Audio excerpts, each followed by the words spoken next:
In the winter of 2019, the American Midwest and Northeast turned into a real-life disaster movie. I'm talking about that time when temperatures dropped to negative 63 degrees Fahrenheit.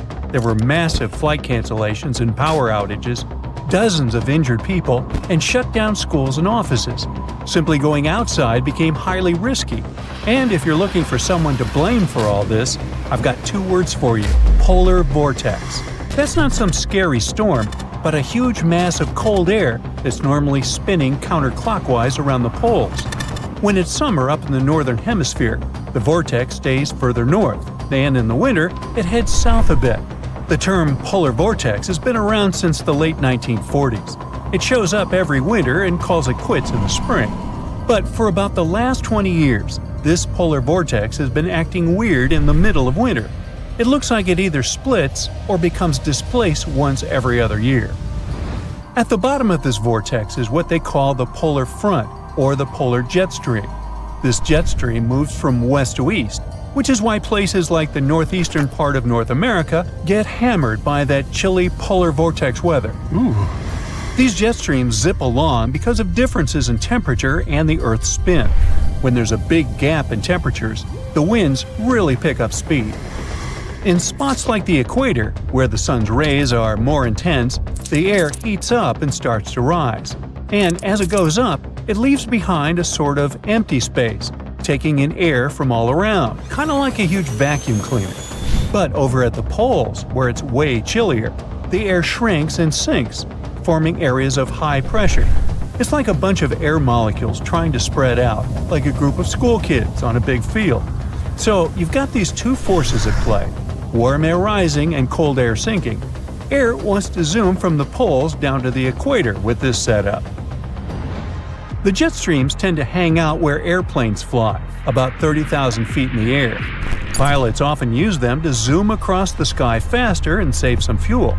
But these jet streams aren't always the good guys, as they can bring all sorts of weather changes, like cold snaps and heat waves.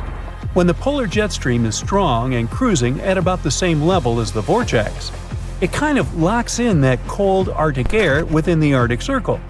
Every now and then, the jet stream takes a chill pill and starts moving around the planet in a wavy pattern called Arctic oscillations. This creates peaks and troughs that allow warmer air from down south to head north, and the chilly Arctic air to take a trip south. In the northern hemisphere, there are two polar vortexes, one in the lower atmosphere known as the troposphere, and another higher up in the stratosphere. The stratospheric vortex forms as cold, dense air sinks and twirls near the North Pole. The mightier the vortex, the quicker it spins, keeping cold air locked over the high latitudes. When someone or something messes with the polar vortex, it goes haywire. Picture a spinning top. Give the table a shake and it'll start wobbling. When the polar vortex loses strength, it can't corral the cold air anymore. So, blasts of icy Arctic air surge southward over North America. The polar vortex isn't a fixed object, but more like a living being. It gets stirred up by ripples on Earth's surface, triggered by stuff like air flowing over mountains or across land and sea, all warming up differently. If our planet were as smooth as glass, with oceans wrapping all around, the polar vortex would just chill out, never breaking up. But every time a wave smacks into it, it gives the vortex a push. Sometimes, one of these waves packs enough punch to shove the vortex off the pole or even spin it in reverse. And when that happens, the temperature in the polar stratosphere can skyrocket by a whopping 50 degrees in just a week. The Arctic's polar vortex started spinning in the opposite direction in March 2024 and got scientists worried. It's one of the 6 strongest flips since the 70s. This time around, it hasn't caused any chaos. Sometimes the waves of air affecting the vortex get strong enough to split it into 2 parts, kind of like how a cell divides. They're called daughter vortices, and they even add more chaos to the mix. When the vortex splits, one chunk usually heads over Siberia, while the other cruises over North America. Once that split goes down, the jet stream in the troposphere above the Atlantic decides to take a southern vacation. That jet stream usually acts like a bouncer, keeping the chilly Arctic air up near the pole. But when it heads south, that Arctic air gets a green light to crash the party in places like the East Coast, the Midwest, and even Western Europe. The storms that usually ride along with the jet stream follow along and head south too. They take their time to get organized and catch up with the new path of the jet. So, instead of hitting up Canada like they usually do, they swing by New York and Chicago for a change of scenery. Scientists still don't know why the polar vortex doesn't mess with the U.S. Pacific coast. It might have something to do with where the jet streams hang out in each basin. Over in the Atlantic, the jet stream kicks it at higher latitudes, while in the Pacific, it's chilling closer to the equator. It might also have to do with the landscape. In the Atlantic, the air has zipped over the Rocky Mountains, stirring up waves off tall peaks that mess with the jet stream. But in the Pacific, the jet stream is away from any big mountains that could cause trouble. The recent reversal of the polar vortex is unlikely to make the temperatures drop extremely, but scientists aren't sure what's going to happen to the polar jet stream in the future. They're concerned that the chilly polar air might make more trips down to the mid-latitudes and bring along more chilly spells in the long run. So it's better to be prepared. When the news tells you there's a huge winter storm coming and power outages are highly likely, fill your bathtub with water. If you have an electric water pump, it won't work and you'll run out of water soon. Gas stations also run on electricity, so fill your car tank before the storm hits to have some emergency gas. When the storm arrives and you're locked in, put on several layers of warm clothes, thermal wear, a warm shirt, a sweater, and insulated pants and woolen socks. Don't forget mittens so the heat doesn't escape through your hands. Hang dark blankets on your windows to draw in heat. Make sure your doors and windows are closed well, and put some towels under them to prevent drafts. Your basement is probably more insulated by the ground, so it could be a good place to spend the night. To warm up the cold winter bed in your home, fill a bottle with hot water and place it in your core region under the cover. The water will heat up your vital fluids traveling through your body, reaching all the extremities and warming you up in no time. You can also wrap your pajamas around the bottle before putting them on for an extra effect. When the power comes back on, check all your appliances and electronics before turning on the main power switch. They must be unplugged to avoid power surge damage. As you turn the water supply back on, keep the taps on the lowest level of your house closed to let the air out from the upper taps. Put on your woolen hats, find the warmest mittens, and go buy the thickest blankets. The next ice age might be just around the corner. And the trigger is much more shocking than anyone might have expected. What's even worse? We have no control over our bitterly cold future. Earth's climate has been on a wild ride for millions of years. It's been warming up, freezing over into ice ages, then heating up again to the more normal temperatures we know today. These cycles, called quaternary ice ages, are part of a much longer pattern of global freezing and thawing. For a long time, scientists thought Earth's orbit around the Sun had something to do with triggering ice ages, but figuring out exactly how was tricky. Well, new research has finally connected the dots. It shows how tiny changes in Earth's tilt, wobble, and orbit mess with the growth and melting of huge ice sheets. This is a pretty big deal because it helps scientists understand not just what happened in the past, but also what might happen to our climate in the future. Even small shifts in how Earth moves through space can have huge effects over thousands of years. These changes control how much sunlight different parts of the planet get, which affects how ice sheets grow and shrink. Earth doesn't orbit the Sun in a perfect circle. It actually follows a slightly oval-shaped path. This phenomenon is called orbital eccentricity. Since the Sun isn't sitting right in the center of this oval, Earth's distance from it changes throughout the year. Plus, the oval itself slowly shifts position in space over time, which is called orbital precession. On top of that, Earth's tilt, aka obliquity, also changes slightly as our planet moves around the Sun. Scientists have known for a while that these orbital quirks impact our planet's climate, causing cycles of warming and cooling. As different parts of Earth's orbit shift, they change how sunlight is distributed across the planet, influencing seasons and ice ages. These Milankovitch cycles happen roughly every 20,000, 40,000, 100,000, and even 400,000 years. The difficult part is to figure out how each of these orbital changes affects climate shifts. Earth's climate is a complicated system, with tons of factors influencing it at the same time. Modeling all these processes is no easy task. It needs huge computing power and a deep understanding of each factor's role in shaping our planet's past and future climate. There are two cycles that are super close to each other in timing. Precession, which happens every 21,000 years, and the second harmonic of obliquity that happens at 20,500 years. But even though they're so close, no one has been able to directly connect either of these cycles to the end of an ice age. On top of that, for the past 800,000 years, ice ages have ended every 100,000 years, and scientists still haven't figured out what causes this pattern. To get to the bottom of it, researchers turned to the deep sea. They studied changes in oxygen isotope ratios found in the tiny, fossilized shells of marine creatures. These tiny creatures live in the ocean, and their exoskeletons preserve clues about past climate, specifically changes in ice sheets. This allowed the researchers to track the beginning and end of ice ages over the past 800,000 years. By comparing the changes in the ice sheets with Earth's orbital changes, they found an incredible pattern. The key moments when Earth moved between ice ages and warmer periods were perfectly lined up with specific relationships between precession and obliquity. It turns out that the end of an ice age, called deglaciation, is closely linked to the way precession and obliquity align. But it's obliquity alone that seems to trigger the start of an ice age.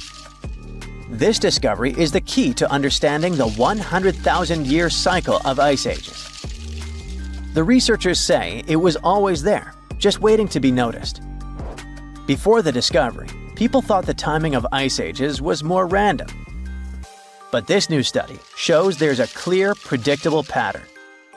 This means we might actually be able to predict when ice ages will happen in the future. Right now, Earth's tilt is slowly decreasing, and in about 11,000 years, it'll hit its lowest point. Based on the team's calculation, the next ice age is expected to begin before then. At the same time, according to the latest reports, humans have already started pushing Earth's climate off its natural path by releasing greenhouse gases. Another thing scientists are warning about is a massive shift that's happening in the Atlantic Ocean, and it could drastically change the world's climate.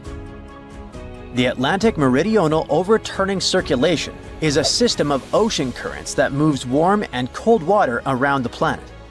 And right now, it is showing signs of weakening. What will happen if it collapses? Freezing temperatures in Europe, extreme weather across the world, shifting monsoons, and even an Amazon rainforest drying up. And the scariest part? Some researchers say there's a 95% chance this could happen before the end of the century. Think of the AMOC like a giant conveyor belt in the ocean. Warm, salty water from the tropics flows north towards Europe and North America. When it reaches colder areas, it cools down, becomes heavier, and sinks to the bottom of the ocean. This deep, cold water then moves southward, while fresh, warm water from the equator keeps flowing north to replace it. This system helps regulate global temperatures, keeps Europe's winters mild, and prevents the US East Coast from flooding. It also controls monsoon patterns that bring seasonal rain to parts of Africa, South America, and Asia. Without it, the world's climate would look completely different. Right now, melting ice from Greenland and Antarctica, along with increased rainfall and river runoff, is dumping too much fresh water into the North Atlantic. Since fresh water is lighter than seawater, it disrupts the sinking process that keeps the AMOC moving. If too much fresh water builds up, it will mess up the entire system. And once it collapses, there will be no reversing it, even if the climate later cools down. Scientists have seen two big warning signs. First of all, the warming of the ocean off the US East Coast, which suggests the AMOC is already slowing down. Plus, there's a cold blob of water south of Greenland. It might be a sign of the weakening of the ocean current, and that's exactly what happens before the system fails. What would happen if the AMOC fully shut down? Europe would enter an ice age. The AMOC plays an important role in keeping Europe's winters relatively mild by bringing warm water north. If this process stopped, Europe would be plunged into deep winter. London's climate would drop by 18 degrees Fahrenheit, making it feel like northern Canada.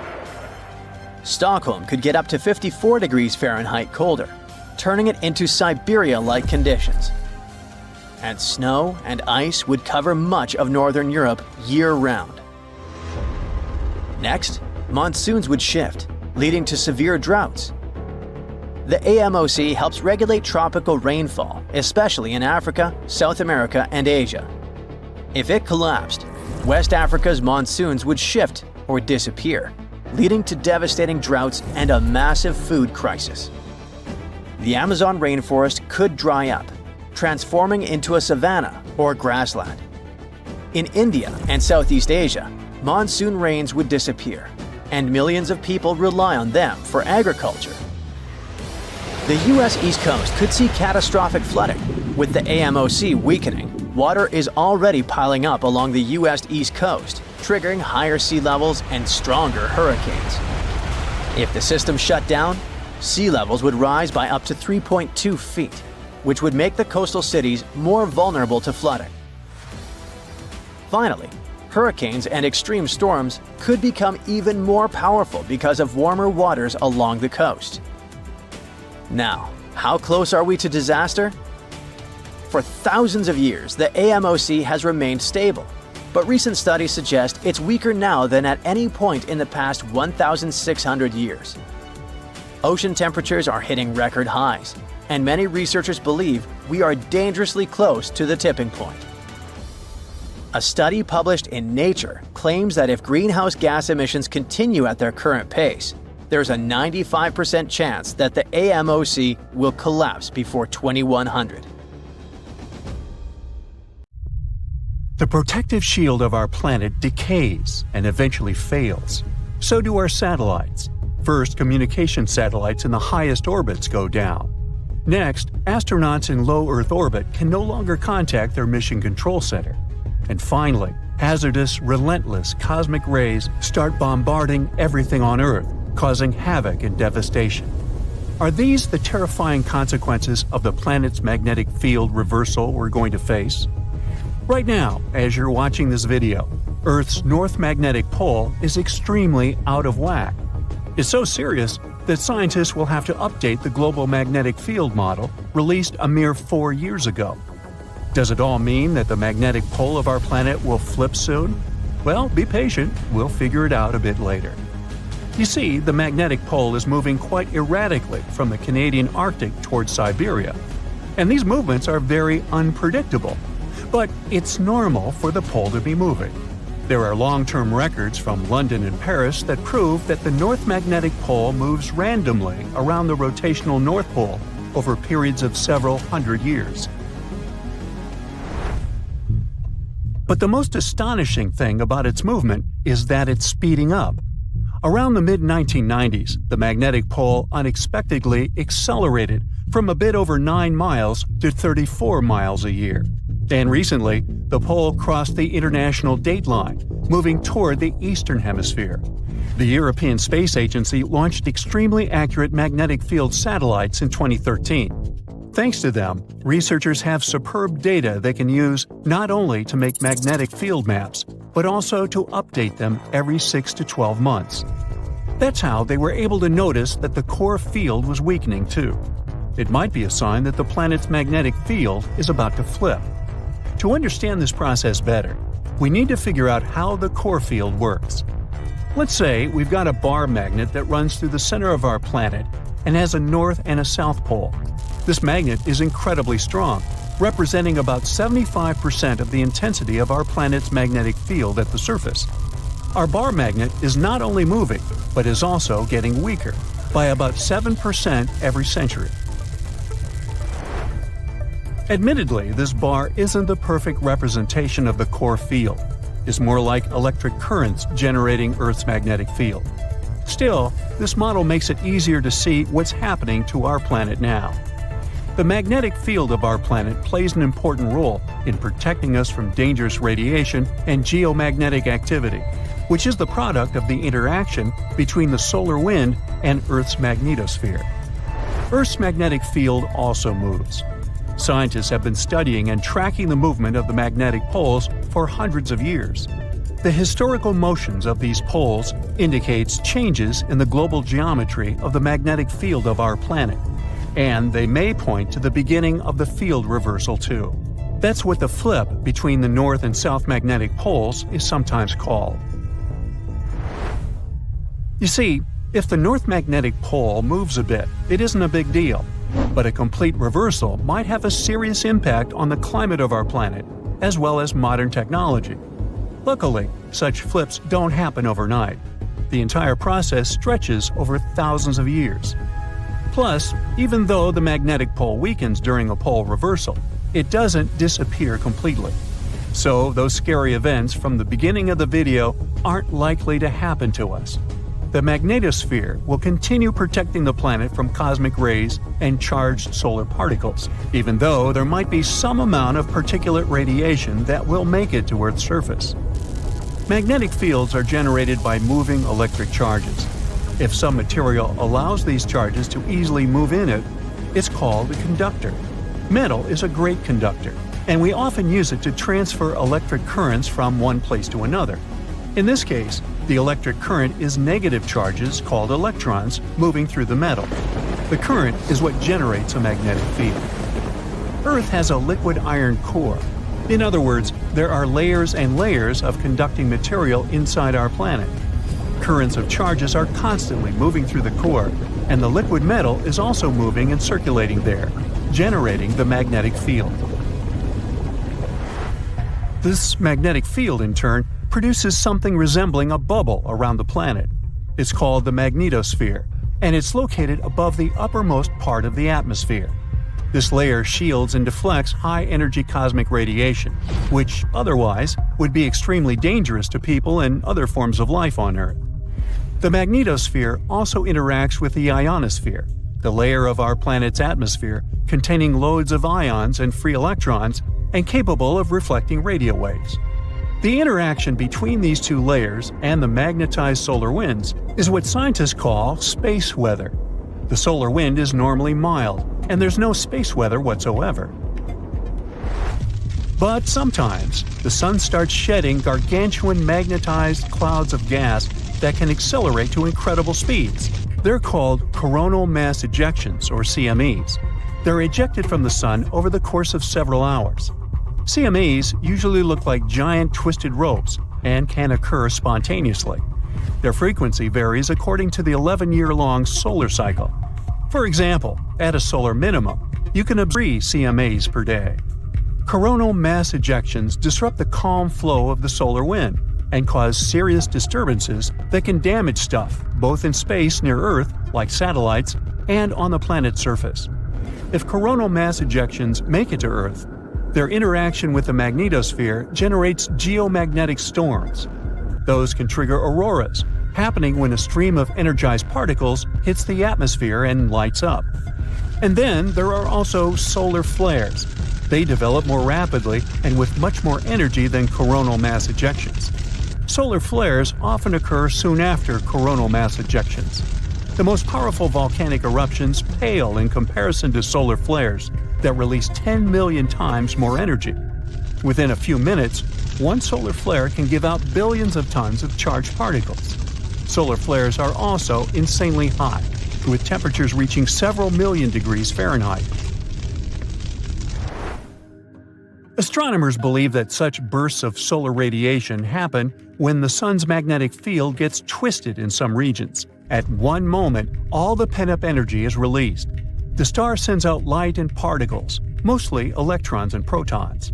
Most solar flares last for minutes, but some continue for hours. A powerful solar storm can potentially cause a devastating global blackout on Earth. If not for the Earth's magnetosphere, the effects of the Sun's activity would be much more devastating.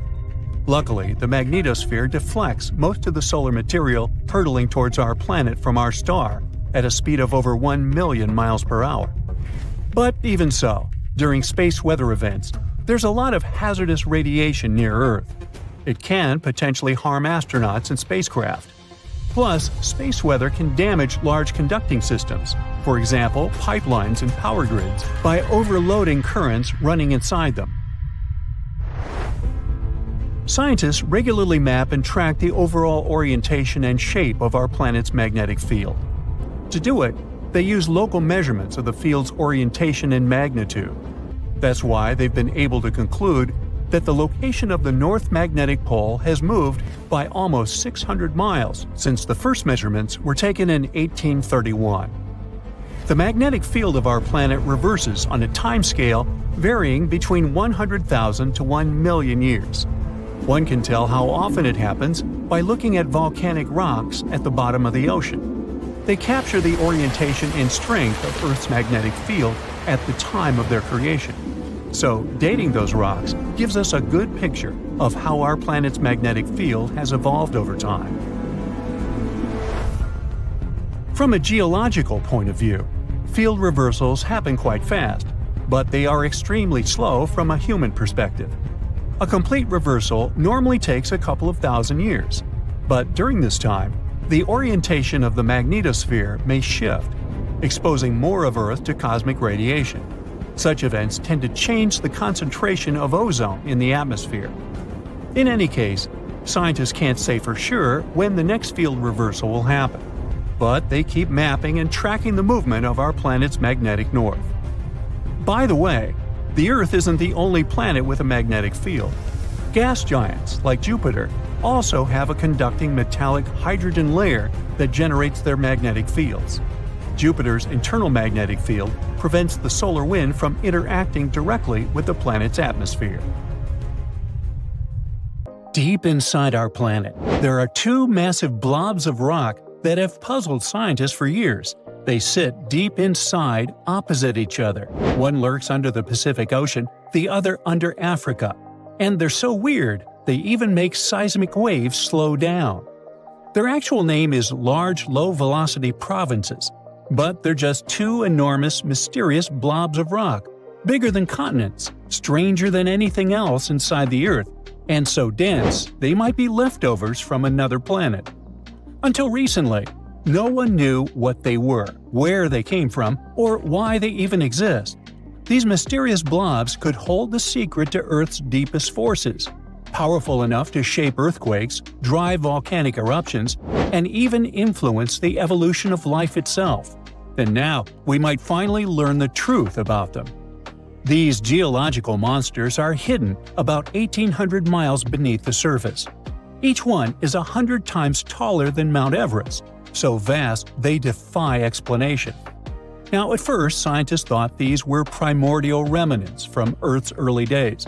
Maybe something giant smashed into Earth about 4.5 billion years ago, and this impact formed both the Moon and these blobs.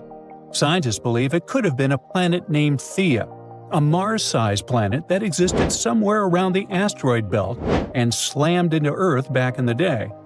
Others believe it could be something much more familiar, old chunks of Earth's crust. Perhaps they got pushed deep into the mantle by the movement of tectonic plates. And now, a new study shows that these blobs are massive piles of oceanic crust that have been sinking into the Earth for billions of years. They could have formed from the stuff that sinks into Earth when tectonic plates collide. Over 1 billion years, pieces of ocean crust could have been swallowed by the mantle. Eventually, they collected into two massive regions deep inside the planet. But even though both blobs form the same way, they aren't identical. There's this place called the Pacific Ring of Fire, a giant loop of volcanoes and earthquake zones around the Pacific Ocean. Well, the Pacific blob doesn't just stop growing and changing because it's constantly being fed fresh rock from that place. Tectonic plates crash into each other, and one plate sinks beneath another, pushing old ocean crust deep into the Earth. Since this keeps happening, the Pacific blob is heavier, denser, and more active than its twin under Africa. It's like a giant hot rock factory, constantly getting new material and reshaping itself over time. The African blob is much older and quieter than the one under the Pacific. It doesn't get fresh rock pushed into it as often. That's why, over time, it has blended more with the surrounding mantle. Since it's less dense, it behaves differently. It rises higher into the Earth's mantle, stretching 340 miles closer to the surface. And that might be why Africa has so many powerful volcanoes and rift valleys today. The biggest question is, how do they keep evolving? Scientists think that huge columns of hot rock, called mantle plumes, might be pushing up from deep inside the Earth, helping to drive the movement of tectonic plates in the Pacific. If they're right, then these giant underground blobs aren't just sitting there. They're almost alive in a way. They'd be constantly changing and shaping the surface of our planet. But why do they even matter? Because these weird underground structures may be shaping Earth's surface in ways we don't fully understand yet. You see, first, they might influence Earth's magnetic field. That's because they affect how heat moves through the mantle and core. They might also hold clues about the history of plate tectonics. Studying them could help us figure out when subduction began on Earth, whether it was over 4 billion years ago or much more recently. These guys might also be secret puppet masters behind volcanic activity. There's a theory that blazing hot rock from deep inside the Earth, the same kind that creates volcanic hotspots, might be rising straight from the giant blobs in the mantle. Some of the biggest volcanoes on Earth, including those in Hawaii, Iceland, and Yellowstone, sit directly above the suspected rising plumes from these blobs. If these blobs are fueling these volcanoes, then they could be responsible for shaping Earth's continents, climate, and even mass extinctions throughout history. And well, that's horrifying. That would mean that these giant structures might burst through Earth's crust one day, unleashing catastrophic supervolcanic eruptions, and these eruptions would last for millions of years. Beneath the Earth's surface also lies monsters unlike anything else on this planet – supervolcanoes. They're so massive, so destructive, and so rare that no human has ever witnessed one erupt. A regular volcanic eruption can be terrifying. Lava spewing into the sky, ash choking the air, entire cities buried under fire and stone. But a supervolcano? Well, that's something else entirely. A supervolcano isn't just big, it's a category of its own. Their eruptions rip apart the Earth itself, creating massive craters called calderas. Some of them are over 30 miles wide. A regular volcanic eruption might spew out a few cubic miles of lava and ash. A supervolcano unleashes more than 240 cubic miles of material. That's enough to bury an entire continent in ash. An eruption like this would be newsworthy, to say the least. First, a wall of fire would blow up into the sky. Ash would block out the sun for years, dropping global temperatures. Entire countries could be buried under meters of ash, making farming impossible. Famine, extreme cold, and toxic air could wipe out entire civilizations. It wouldn't just be a local disaster, it would be global. In fact, two of the worst mass extinctions in Earth's history, where almost all life was wiped out, might have been caused by supervolcanoes, not asteroids. The biggest and most horrifying one was at the end of the Permian period.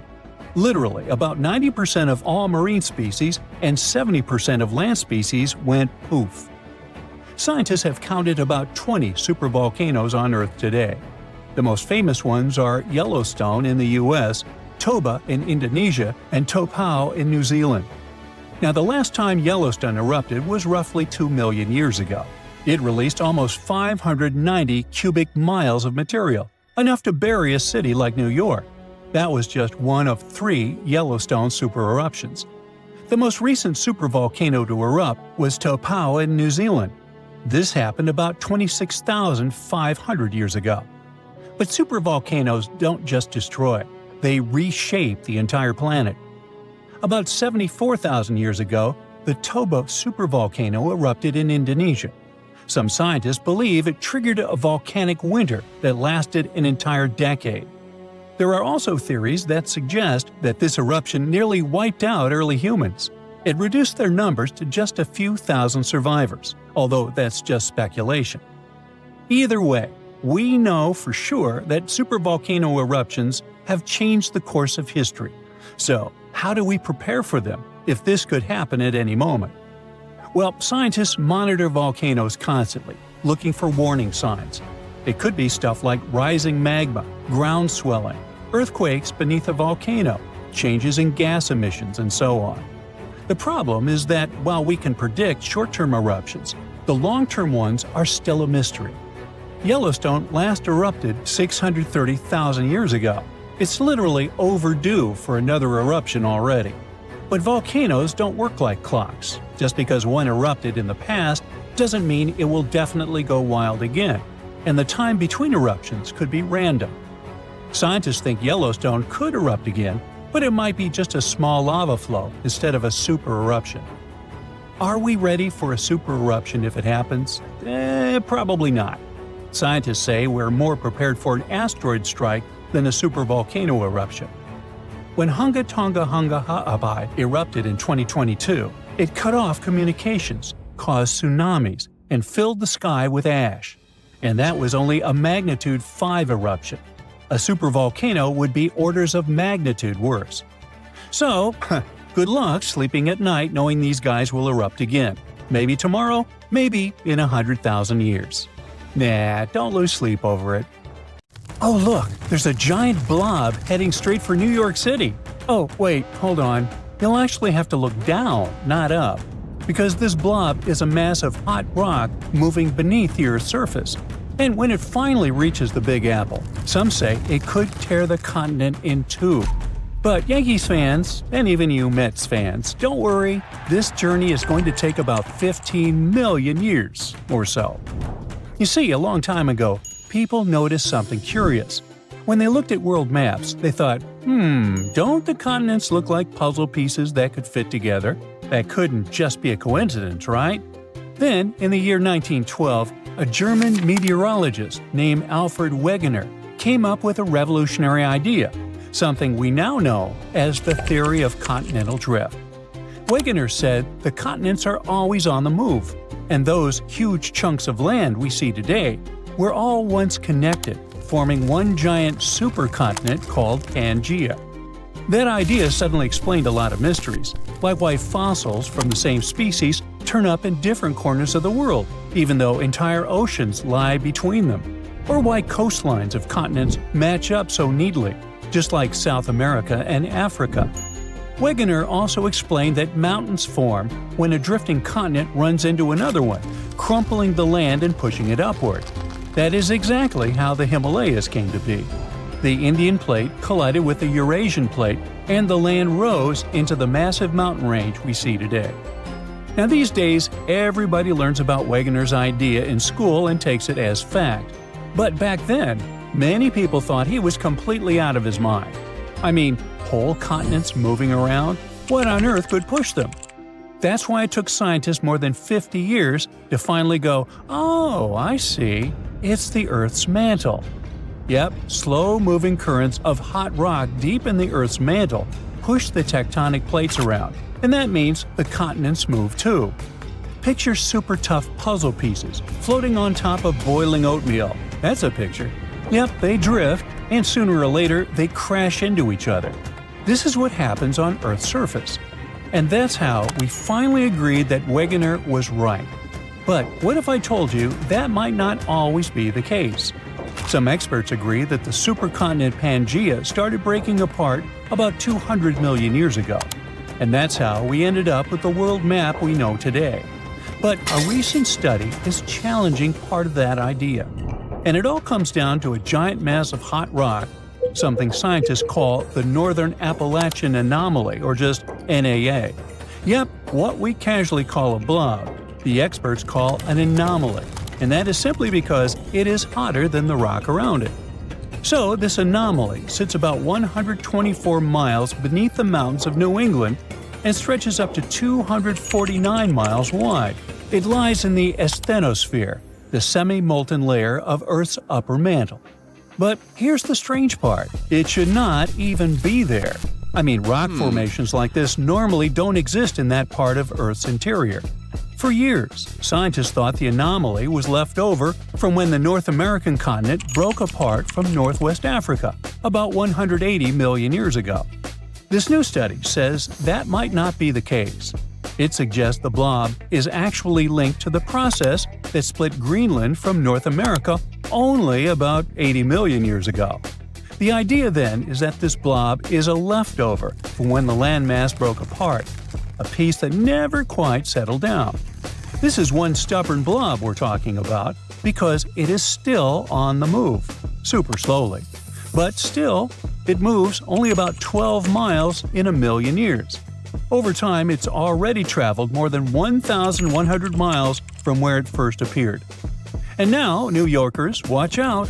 This blob of scorching hot rock is heading your way. Okay, I know, I'm being a little dramatic.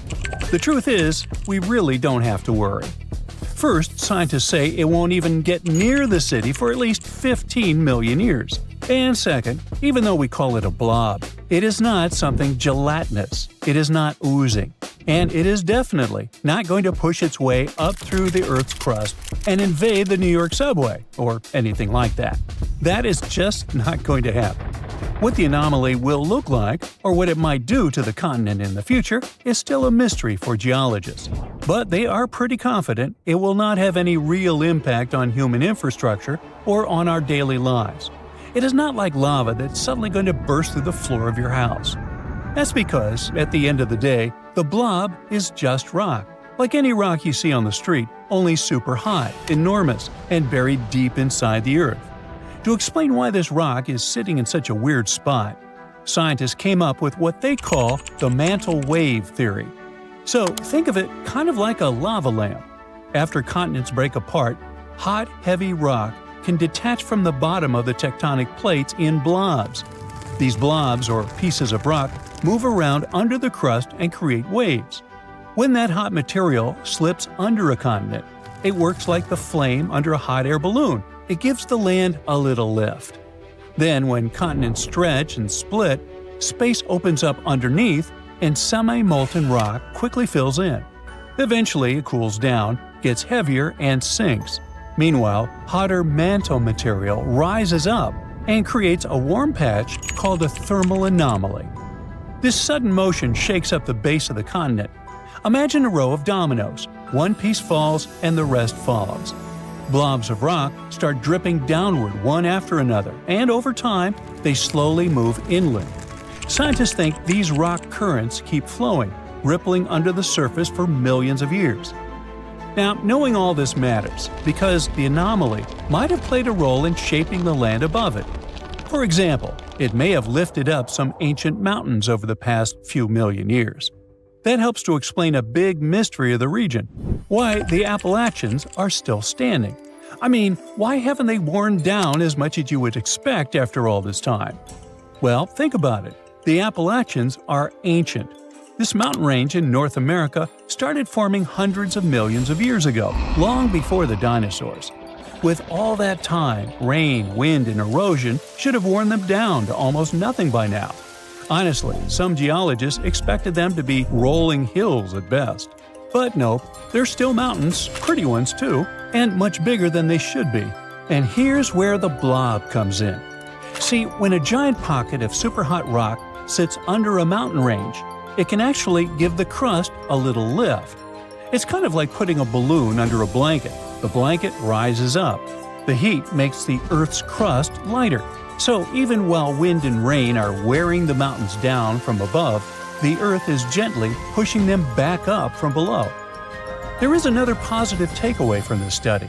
These new insights can help scientists better understand other strange geological features around the world. In fact, the researchers believe they may have already found a twin to this blob, sitting under north-central Greenland and also tied to the Labrador Sea. So, what can we conclude from all this? Well, tectonic plate movement is still the reasons continents break apart. But the process goes much deeper than we thought. The effects of ancient rifting can still play out millions of years after the surface split, just like what happened in Greenland. Although it's still really hard to predict what this anomaly will look like in the future, we know one thing for sure right now: there is nothing to fear, and I'm betting that most of us won't be around for that. Is the Big Apple getting a little too heavy for its own good? A recent study revealed that New York City is sinking. And get this, it's all because of those towering skyscrapers. Apparently, the whole event is called subsidence, which is when the Earth's surface settles bit by bit, or suddenly sinks. Soft sediments shifting and the weight of the city itself are the culprits behind this sinking sensation. Now, don't get too alarmed. The study found that New York is sinking at a rate of 0.04 to 0.07 inches per year. Sure, that doesn't sound like much, but there are parts of the city that are sinking even faster than that. This sinking situation could cause some trouble for the city, especially since it's already pretty low-lying and home to over 8 million people. So it's important that local authorities come up with some strategies to tackle the growing flood risk and rising sea levels. Although, I'm not sure building giant seawalls is the way to go. We might need to get a little more creative than that. Geologists want to make sure we're all aware that building more high-rises near the coast, rivers, or lakes could contribute to future flood risks. So we really need to think twice before we start constructing skyscrapers left and right. In recent studies, scientists calculated the total mass of all the buildings in New York City, over 1 million of them, and it adds up to a whopping 1.68 trillion pounds. Talk about a heavy load. Now, they didn't include the weight of the roads, sidewalks, bridges, and other paved areas, so you can only imagine how much more weight is added to the city. But hey, even with these limitations, the researchers did a pretty good job of accounting for the complex geology beneath New York, including the sand, silt, clay deposits, and good old bedrock. They found out that certain types of soil, like clay and artificial fill, are more prone to subsidence. On the other hand, bedrock stays pretty firm and keeps those skyscrapers in place. So at least we don't have to worry about the Empire State Building taking a dive anytime soon. Comparing their fancy models with satellite data, the researchers created a map of the city showing where the sinking is happening. And guess what? The increased urbanization and all that groundwater pumping and draining are only making things worse. It's high time we start protecting our resources, don't you think? I wouldn't start packing my bags just yet. New York isn't the only sinking city out there, you know. Jakarta, the capital of Indonesia, is facing some serious sinking action too. In fact, parts of it could be underwater by 2050. That's like a real-life Atlantis situation. Over 30 million people in Jakarta are now deciding if they should relocate the entire city. If there's a city out there we should worry about sinking, that's Venice for sure. But why is it so eager to take a dive, you might ask? Well, let me tell you the complex truth. You see, Venice decided to set up shop on a marshy lagoon with shoddy foundations. As time went by, the ground underneath just couldn't hold it together and started compacting like a squished marshmallow. On top of that, the city's been slurping up groundwater like it's going out of style or something. The cherry on top of this mushy cake is that the sea levels have also been slowly rising. And guess what? Those sneaky plate tectonics are having a laugh by shoving the Adriatic plate under the Apennine Mountains, giving Venice an extra push downward. Someone had the bright idea to stop pumping groundwater, thinking they could stop the sinking shenanigans. But hold your gondolas. A new study revealed that the sinking hasn't completely stopped, just slowed down a bit. It turns out the whole area is tilting ever so slightly to the east, with Venice perched on the slightly higher end. You must be wondering how much Venice sinks in a year, right? Brace yourself for this shocking revelation. It's sinking at a rate of about 0.04 to 0.07 inches a year, similar to New York. At this pace, in the next 20 years, it could sink a whopping 3 inches below sea level. To avoid turning into a Venetian fishbowl, locals are frantically building special barriers to keep the water from crashing into the lagoon. But don't hold your breath, because this project has had more delays than you'd expect. Oh, and have you noticed that charming old-style vibe in Venice? It's not just because they're fans of the vintage look. Those salty waters have been wreaking havoc on the buildings, thanks to the water levels constantly breaching the original damp-proofing. Now the water's cozying up to the masonry, and the ground floors of many apartments are no longer safe enough to live in. Now, when will Venice take a dive into the abyss? It's hard to say for sure. Subsidence and rising sea levels are as slow and unpredictable as a turtle in a marathon. But experts have playfully warned that if things continue as they are, Venice could be doing the backstroke beneath the waves by 2100. Fear not, though. They're doing their best to protect this floating gem of history and culture from becoming a Hollywood disaster flick.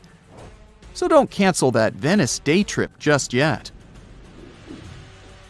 New Orleans has a peculiar watery situation going on too.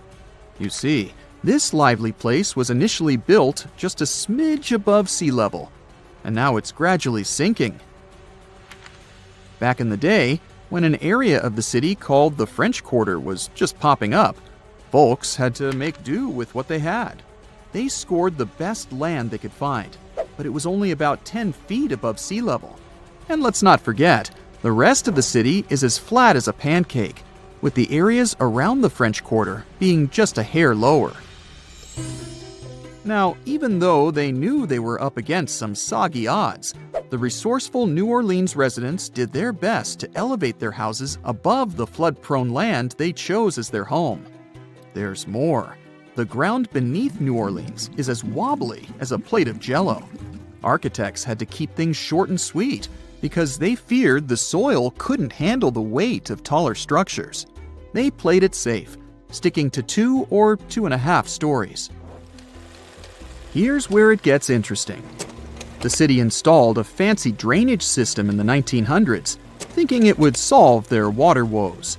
And while it did help with the marshes and all, it inadvertently sucked the life out of the soil. Yep, the ground was left high and dry, without enough sediment and water to keep it steady. As a result, those former marshes sank as if they were in a quicksand competition. By the 1930s, things got even more topsy-turvy. 1/3 of the city was below sea level, and by the time Hurricane Katrina made its grand entrance, that number skyrocketed to around 50%. Oh, and here's the icing on the cake. Sea levels decided to join the party, rising faster than a helium balloon. So now, not only is New Orleans sinking, but the surrounding area is also at various degrees below sea level. So what can we do about all these sinking cities? Well, for instance, we could manage our water consumption a bit better. We can't just keep sucking groundwater out of the earth like there's no tomorrow. We've got to find new ways to quench our urban centers' thirst. Think about it. We could purify surface waters, or even turn salty seawater into a sweet solution. Of course, we'll need a boatload of energy to make it all work. Speaking of great urban water management, let me tell you about a town in Denmark called Nye. These guys have got it all figured out. They collect rainwater and use it to supply their toilets and washing machines. Talk about resourcefulness. Now that's what I call a splash of genius. Consider South America and Africa. Don't they kind of look like they fit together, like puzzle pieces? Well, they actually did. But about 130 million years ago, South America was like, bye, and slowly started drifting away. These days, it's around 1,800 miles from Africa, and it's still on the move. Every year, the continent shifts a little more toward the Pacific Ocean. So, how's that even happening? Tectonic plates are constantly moving. That's what makes the Earth's surface shift over time, going from this to what we see today. But those movements happen so slowly that you and I can't see them go. So, no, Brazilians or Chileans aren't out there feeling their continent inching westward. But the numbers don't lie. South America is moving, and apparently all it wants is to get as far away as possible from this massive underwater mountain range called the Mid-Atlantic Ridge. But what exactly is pushing the land toward the Pacific Ocean? It is the heat inside our planet. Way down beneath the ocean, there are cracks in the Earth's crust, and magma, super hot melted rock, rises up through those cracks. When that happens, the magma cools and hardens into solid rock. Over time, this process might build underwater mountains, like the Mid-Atlantic Ridge. And as more new crust forms, it begins to push the older crust out of the way. In the process, tectonic plates and the continents riding on top of them get pushed along. Now, on the other side of South America, over by the Pacific, there is the Nazca Plate. It's heavier and it's moving eastward.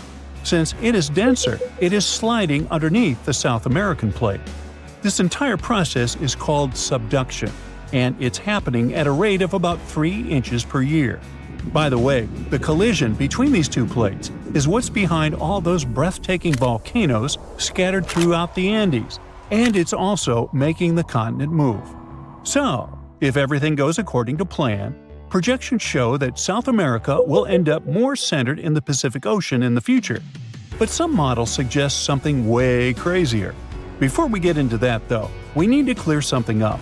Why on earth isn't Africa following in South America's footsteps? I mean, shouldn't it be drifting west too? Well, not quite. Africa is doing its own thing because it sits on the African plate. So the Mid-Atlantic Ridge is located between those two continents, and just like it pushes the South American plate, it also pushes the African plate, but in the opposite direction. It's like this ridge is trying to split up two ex-besties, you know? But there's more. Africa is also being influenced by the East African Rift. That's one of those massive cracks we talked about earlier, but it's happening on land, which makes it extra dramatic. This is what's causing the continent to slowly split apart. It's a long story, but let's just say the rift is pulling Africa in more directions than South America ever had to deal with. Okay, now it is finally time to talk about that crazier thing that might happen to South America and everything around it in the future. Theory number 1. It could break away from North America. I know, super dramatic, but don't panic. We're talking hundreds of millions of years from now, and I won't be around. You see, both continents are moving in the same general direction, but at different speeds. The North American plate is cruising along at about 1 inch per year, while South America is moving a bit faster. So even though they're heading the same way, they are not keeping pace.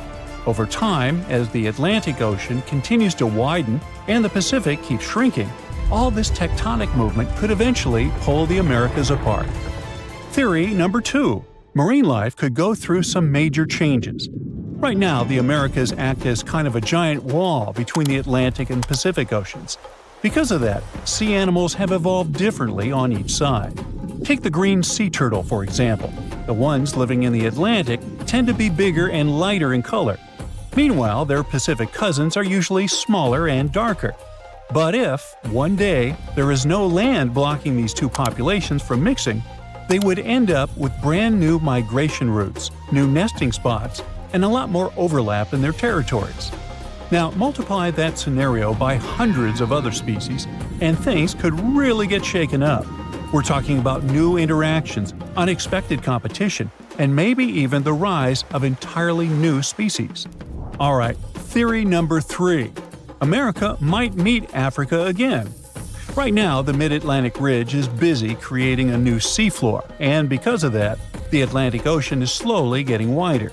But in about 125 million years, scientists believe that process could come to a stop. Instead of the seafloor spreading apart, the ocean floor might start getting pulled under the continents. When that happens, the Atlantic will stop growing and start shrinking. And the water section between South America and Africa is likely to be the first part pulled beneath the land. That means the Americas and Africa could meet again. And when that happens, border countries could turn into super shaky places, with earthquakes happening all the time and brand new volcanoes popping up left and right. The eastern United States would no longer be known for the peaceful green slopes of the Appalachians, but for snow-covered giants that occasionally spew lava and ash, more like the Cascade Range out west. Countries would end up with totally new neighbors. Brazil might line up with Nigeria and Cameroon. Uruguay could be sitting right next to Angola. And Argentina might be sharing a border with South Africa. So if these two continents really do merge, how intense would that be? Well, for starters, this new supercontinent would instantly become the biggest one on Earth, about 1.5 times the size of Asia. And chances are, a brand new mountain range would form right where the continents meet, creating a natural border between nations. Being part of the same massive continent could make a lot of things way easier. For one, tourism could totally take off. People traveling between countries by land without needing pricey plane tickets could be a game changer. But it wouldn't stop there. Other types of economic activity could get a major boost too. Now on one side we have South America, which already produces and sells a wide variety of foods, from wheat to bananas, beef, cocoa, soybeans, hey, you name it. On the other side, there is Africa, exporting things like textiles and clothing. That alone would make them a super powerful bloc when it comes to trading raw goods. But can you name another important thing these two continents have in common? Yep, petroleum. Countries in South America, like Brazil, Venezuela, and Colombia, are major oil exporters. And over in Africa, you've got Nigeria, Algeria, and Libya doing the same. Now, can you see just how powerful that kind of union could be? Meanwhile, let's talk about animals. These two massive lands coming together could lead us to wild meetups, like a capybara sharing space with a Nile crocodile, or a sloth seeing a hyena from the top of a tree. This could even lead to new animal hybrids showing up, like a tabby crocodile or a sloth hyena. Okay, those weren't the cleverest names, and honestly, these animals wouldn't be able to mate or even wouldn't want to. But you get the point, right? It's not all positive, unfortunately. New species showing up could become predators, competitors, or even parasites to the native plants and animals. It would take a long time for things to settle into a new balance in those border regions. But honestly, no one really knows how long it would take. The only thing I do know is neither of us will be around to see it, which is okay. So it turns out that you can't drive between South America and North America. And there's a simple reason for that. There are no roads connecting the two continents, not even a rudimentary one. Technically, you could try your luck crossing on foot, but let me tell you, that would be a huge, huge mistake. The region that connects the two continents is called the Darien Gap. It stretches across southern Panama's Darien province and the northern part of Colombia. The only land route there is a 60-mile jungle trek. Crossing it can take anywhere from 3 to 10 days. It depends on weather conditions, how much you're carrying, and honestly, just pure luck. Chance plays a big role here, because this isn't some chill, relaxing nature walk. It's a harsh, extreme environment, known for being completely isolated and one of the most dangerous places on Earth. Still, people seem to forget that and go there anyway. Every year, the number of people crossing just keeps growing. In 2014, fewer than 10,000 people crossed the gap. In 2023, that number increased to 520,000. Now, you might be wondering, what are so many people doing in the middle of the two American continents, risking all that danger? Well, that's because the Darien Gap has become a route for refugees migrating to North America. But to get there, they face all kinds of dangers, from insect bites and infections to serious fractures. We're talking about a no-man's land.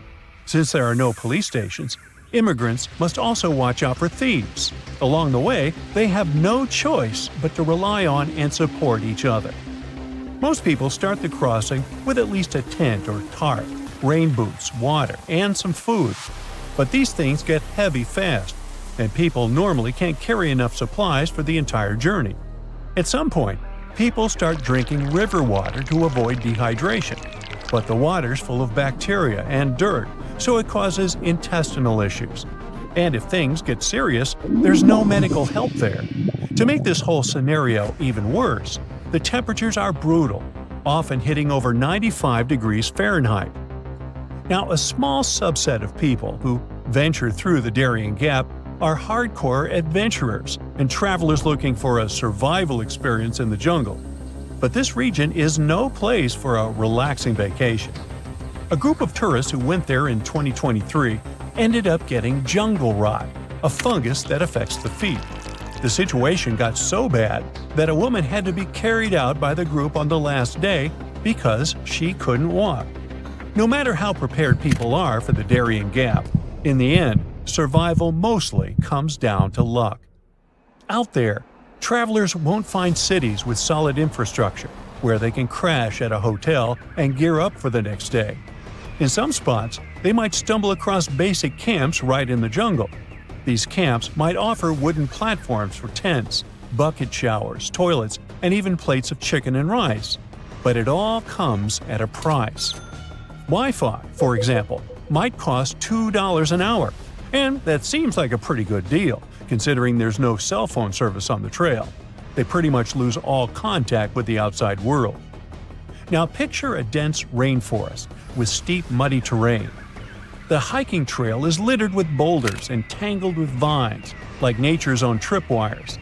It climbs sharply over a mountain, becoming a serious challenge even for someone in good physical shape.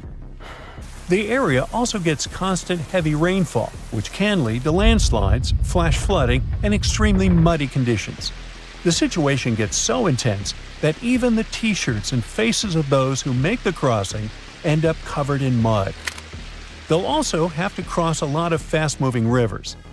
A Venezuelan dad who recently went through the area with his 2 kids said their sneakers ripped apart on the very first day.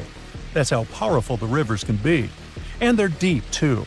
Sometimes the water reaches all the way up to their shoulders. But the dangers in that area aren't recent. For centuries, the Darien Gap was thought to be impossible to cross. The first Europeans who ventured into Latin America saw it as kind of a jungle training school.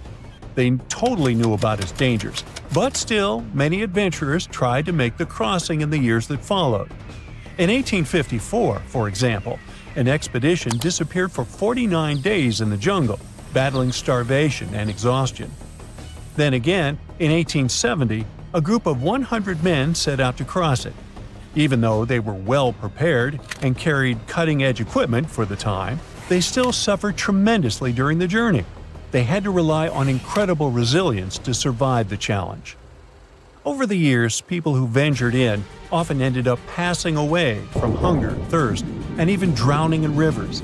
They also faced the risk of being attacked by dangerous animals like jaguars, white-lipped pecaries, and the fer-de-lance, a fast, irritable snake that is one of the most venomous out there. The area is also swarming with mosquitoes, which can spread serious health problems. Leaning against trees to rest can also be risky. This jungle is full of spiked chunga palm trees, which are covered in long black spines up to 8 inches long. Unfortunately for us, these spines are covered in all sorts of bacteria. Just brush against a chunga, and you could end up with infected wounds. And yet another danger is getting lost in the dense forest and never finding your way back to safety.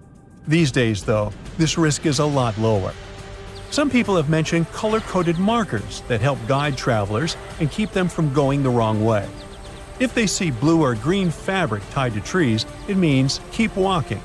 But if they spot red fabric, that's a sign they're going the wrong way and need to turn around quickly. Since there are so many dangers, why not just build a road through the Darien Gap? While it might seem like a good idea, building a road connecting Panama and Colombia isn't really that simple. The Darien Gap has a humid climate, tough terrain, and constant rainfall, which means any attempt to build a functional road would be highly challenging and super expensive. Even though there have been previous attempts to fill in the gap. See, there's a huge road system called the Pan-American Highway, which stretches all the way from Alaska to the southern tip of Argentina. Nowadays, this highway hits a roadblock right at the Darien Gap. But it wasn't supposed to be like this, as the original idea was for the road to go through there. Leaders from Latin American countries tried to make this plan happen in the 70s, and then again in the 90s.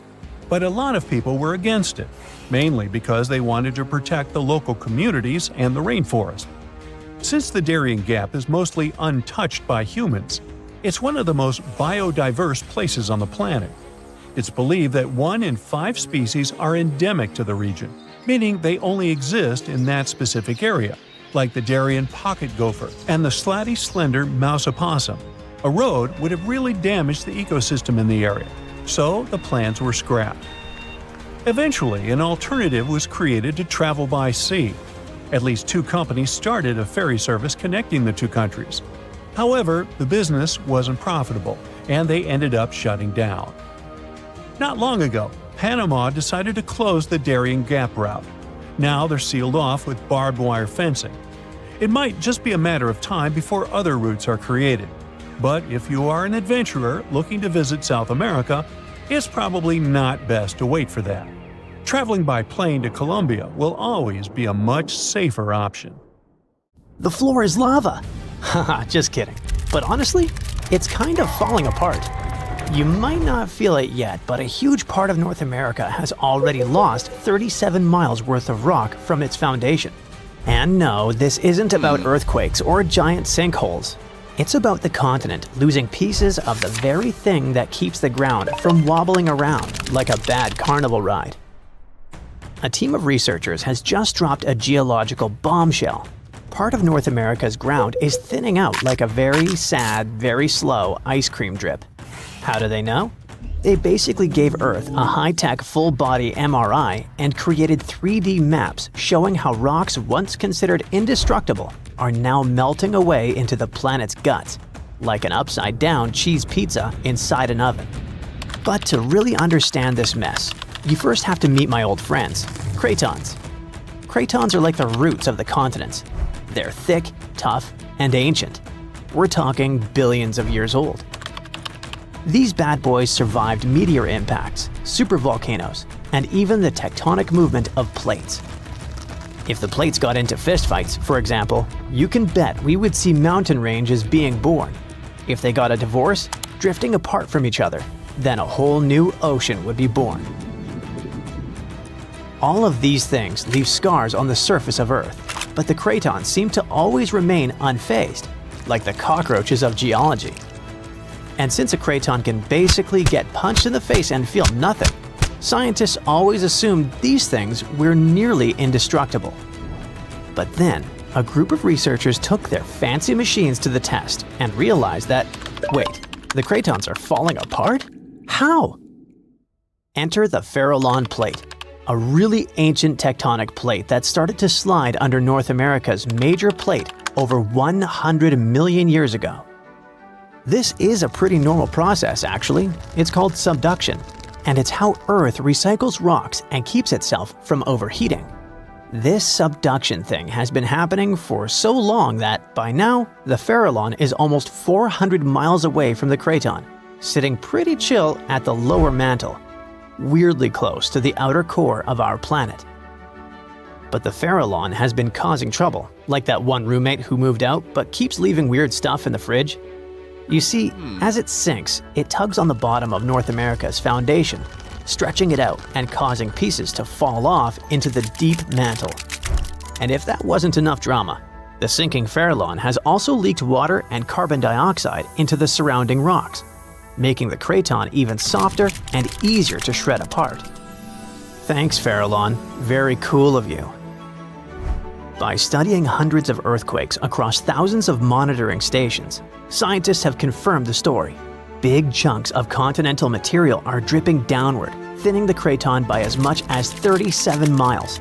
That's more missing rocks than can fit into a milk carton. Sounds dramatic, right? But don't worry. This is happening at a snail's pace. It'll take millions of years for anything noticeable to happen. Your great-great-great-great few grandkids from the distant future might still be standing on solid ground. But don't get too comfy. This thing may not be an urgent problem, but there's another type of sinking that's happening faster than you can say, "Help!" Here's the thing. By 2050, at least 32 major cities in the US, including New York, Baltimore, and Charleston, could be partially underwater. And guess what? This one is mostly our fault. Scientists noticed that since 2007, some cities have been sinking into the ground between 0.04 and 0.08 inches every year. Charleston, in South Carolina, is pulling ahead in the worst way possible, sinking 0.15 inches annually.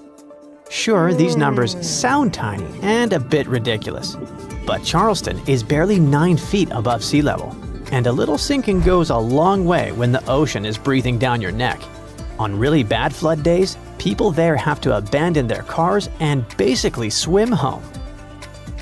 This whole phenomenon is called land subsidence, and when you mix sinking land with rising sea levels, you get a disaster cocktail of flooded streets, salty farmland, ghost forests, and a lot of very cranky homeowners. And it doesn't stop with just homes. Infrastructure like bridges, roads, airports, and power plants, all things we rely on daily, are also at risk of serious damage. Flooded electrical grids and sunken highways could cause billions more in economic losses and create major safety hazards for communities. Now, let's be fair. Not everything is humanity's fault. Some of this trouble dates all the way back to the Ice Age. About 12,000 years ago, massive ice sheets covered the northern US. They were heavy, like seriously heavy. The weight pushed the land down, and when the ice melted, the ground didn't just pop back up like a trampoline. Instead, it started playing a weird game of geological seesaw. The places that were squished started rising, and the places that weren't got pulled down. This whole process, called glacial isostatic adjustment, try to say that 3 times fast. But of course, humans found a way to make it worse. Groundwater extraction is a major culprit. Think of it like pulling the stuff out of the mattress. After a while, the whole thing just sags. In places like California's Central Valley, the land is dropping by up to 8 inches a year because we keep pumping out water during droughts. In cities like New York, the problem isn't just water. Skyscrapers themselves are making it worse. Yep, turns out if you stack millions of tons of concrete and steel onto soft ground, it tends to flatten. And in case you're wondering, the total mass of New York City's buildings is around 1.68 trillion pounds.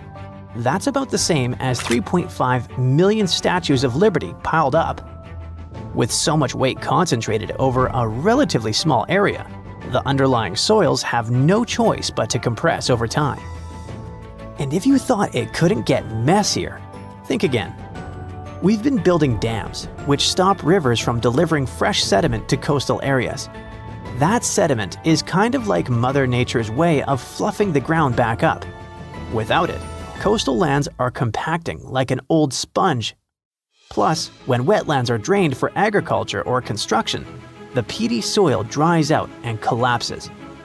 Honestly, it's like the ground just can't catch a break.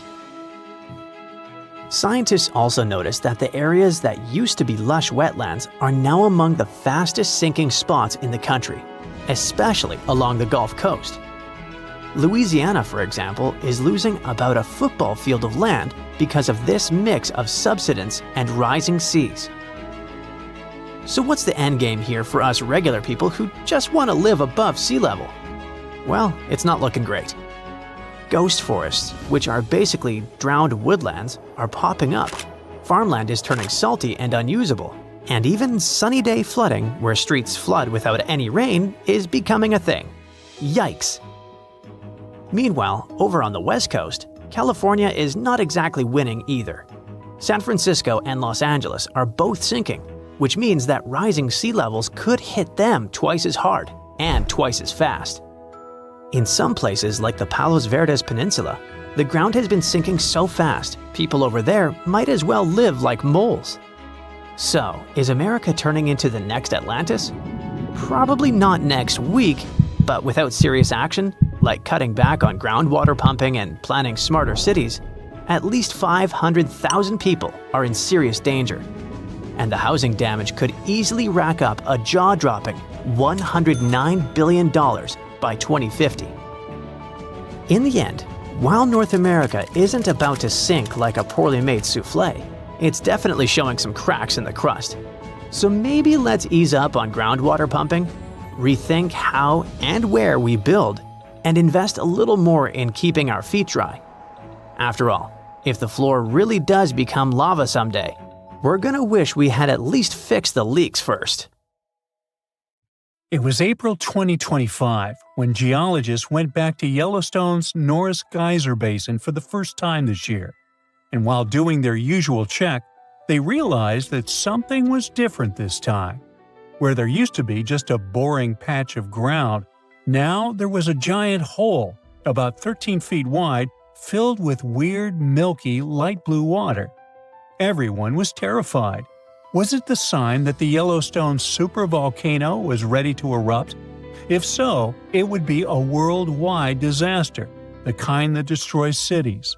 According to the U.S. Geological Survey, if such an eruption occurred, the after effects would be felt all over the world.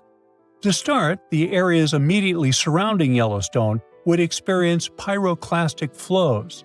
That's the lava that erupts out of a volcano, including a high-density mix of volcanic gas, ash, pumice, and hot lava blocks. Those flows would destroy everything they touch, and an eruption of Yellowstone would send them into Wyoming, Idaho, and Montana. Areas further away from Yellowstone would escape the flows, but they would experience falling ash. It would come down heavily in the states closest to the epicenter. The ash would be especially dangerous for anyone breathing it in. The weight of the ash would also pose a serious threat. It would smother crops and collapse buildings as it piles up. Tragic consequences would be countless, but we'll talk about them later, because soon after the discovery, the weird pit surprised even experts. Geologists found rocks scattered everywhere. Some were about a foot across, and all of them were dusted with gray mud. This mud matched the walls of the new spring. It was like the place had simply exploded, but nobody had actually seen it happen. The team checked old satellite images to figure out when it appeared. In December 2024, the ground was totally normal. By January 6, 2025, a little dip had formed. And by February 13th, that water-filled hole was finally there. But the weird thing was that the sensors that usually pick up major hydrothermal explosions didn't detect anything. There was no giant blast or warning signs. Later, it turned out that this puzzling opening in the ground hadn't just popped up in one huge explosion. Instead, it formed from a bunch of smaller bursts over time. Little explosions first threw out rocks, then mud, and eventually created the pit. With time, it filled with silica-rich water. That was a huge relief for everyone. Yellowstone sits on a supervolcano, and its big explosions are a nightmare scenario. Luckily, this time, it was just a slow-building, small-scale explosion. It was dramatic, sure, but totally manageable. You see, Yellowstone National Park is full of geysers, hot springs, and all kinds of natural landscapes. But under the surface, things get incredibly intense, all because of the supervolcano. Now, supervolcanoes are often extremely large. They often have no cone at all, since they're typically the remains of gigantic magma chambers. Once, those chambers flared up, leaving behind a caldera. They're usually located over hotspots. It's no surprise that supervolcanoes can produce super eruptions, and when they do it, they blow more than 240 cubic miles of ash, molten rock, and hot gases up into the air. In other words, 4 super eruptions could fill the Grand Canyon to the brim. Supervolcanoes form when huge volumes of scorching hot magma escape from deep underground. This magma rises close to the surface but can't break through Earth's crust. So, a pressurized pool of bubbling magma gathers at a depth of only several miles. The pressure keeps growing because more and more magma is trying to get to the surface. And then, bang, a super eruption occurs. Now, back in 2015, researchers at the University of Utah mapped out the main magma chamber of the Yellowstone supervolcano and were shocked by its size. And then, they found another one below it.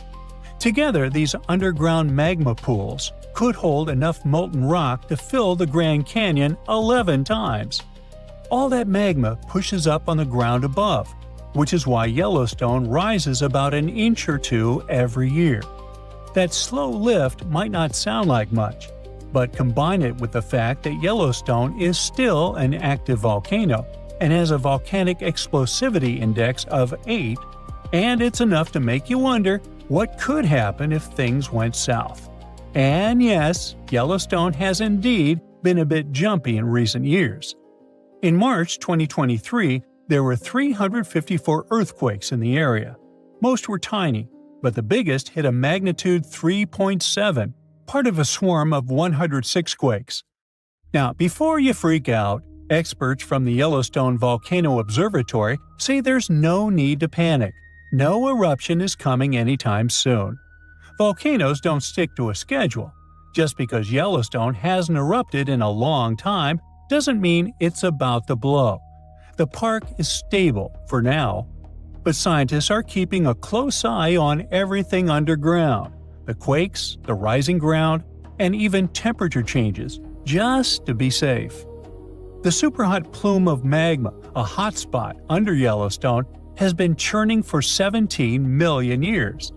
The Earth's crust slowly moved over it, making the hotspot leave a trail of volcanoes stretching more than 450 miles along the Snake River Plain. Most of those ancient ones are now buried under layers of lava and sediment. In just the past 2.1 million years, Yellowstone has unleashed 3 cataclysmic eruptions, so massive they managed to reshape the land. Each explosion sent pyroclastic flows, rivers of searing hot rock, ash, and pumice racing outward for miles. The debris piled up in layers hundreds of feet thick, some forming solid lava-like rock. When those eruptions emptied the underground magma chambers, the roof collapsed, forming the massive calderas we see today. Even after those mega eruptions, Yellowstone didn't stop. Between 180,000 and 70,000 years ago, enormous rhyolite lava flows, sometimes over 144 cubic miles, poured out. Some flows followed north-south vent lines. The West Yellowstone flow erupted around 110,000 years ago. The Nez Perez Creek flow followed 160,000 years ago. If you stand at Madison Junction on the caldera's northwest rim, you can see it, a cliff that formed when the Lava Creek Tuff eruption collapsed the land 640,000 years ago. And inside the caldera, you'll see the hardened lava flows snaking across the floor. Figuring out when a supervolcano might blow is like being able to read nature's warning signals. Thousands of years before a massive eruption, the heat underground starts building, and the magma chambers become like ticking pressure cookers. Little signs start showing up. Gas bubbles escape as the pressure shifts, and earthquakes shake the ground. The land above slowly rises. Cracks appear. Hot springs and geysers start acting up, heating even more than usual. Now, what would happen if Yellowstone erupted? Remember those pyroclastic flows we talked about before?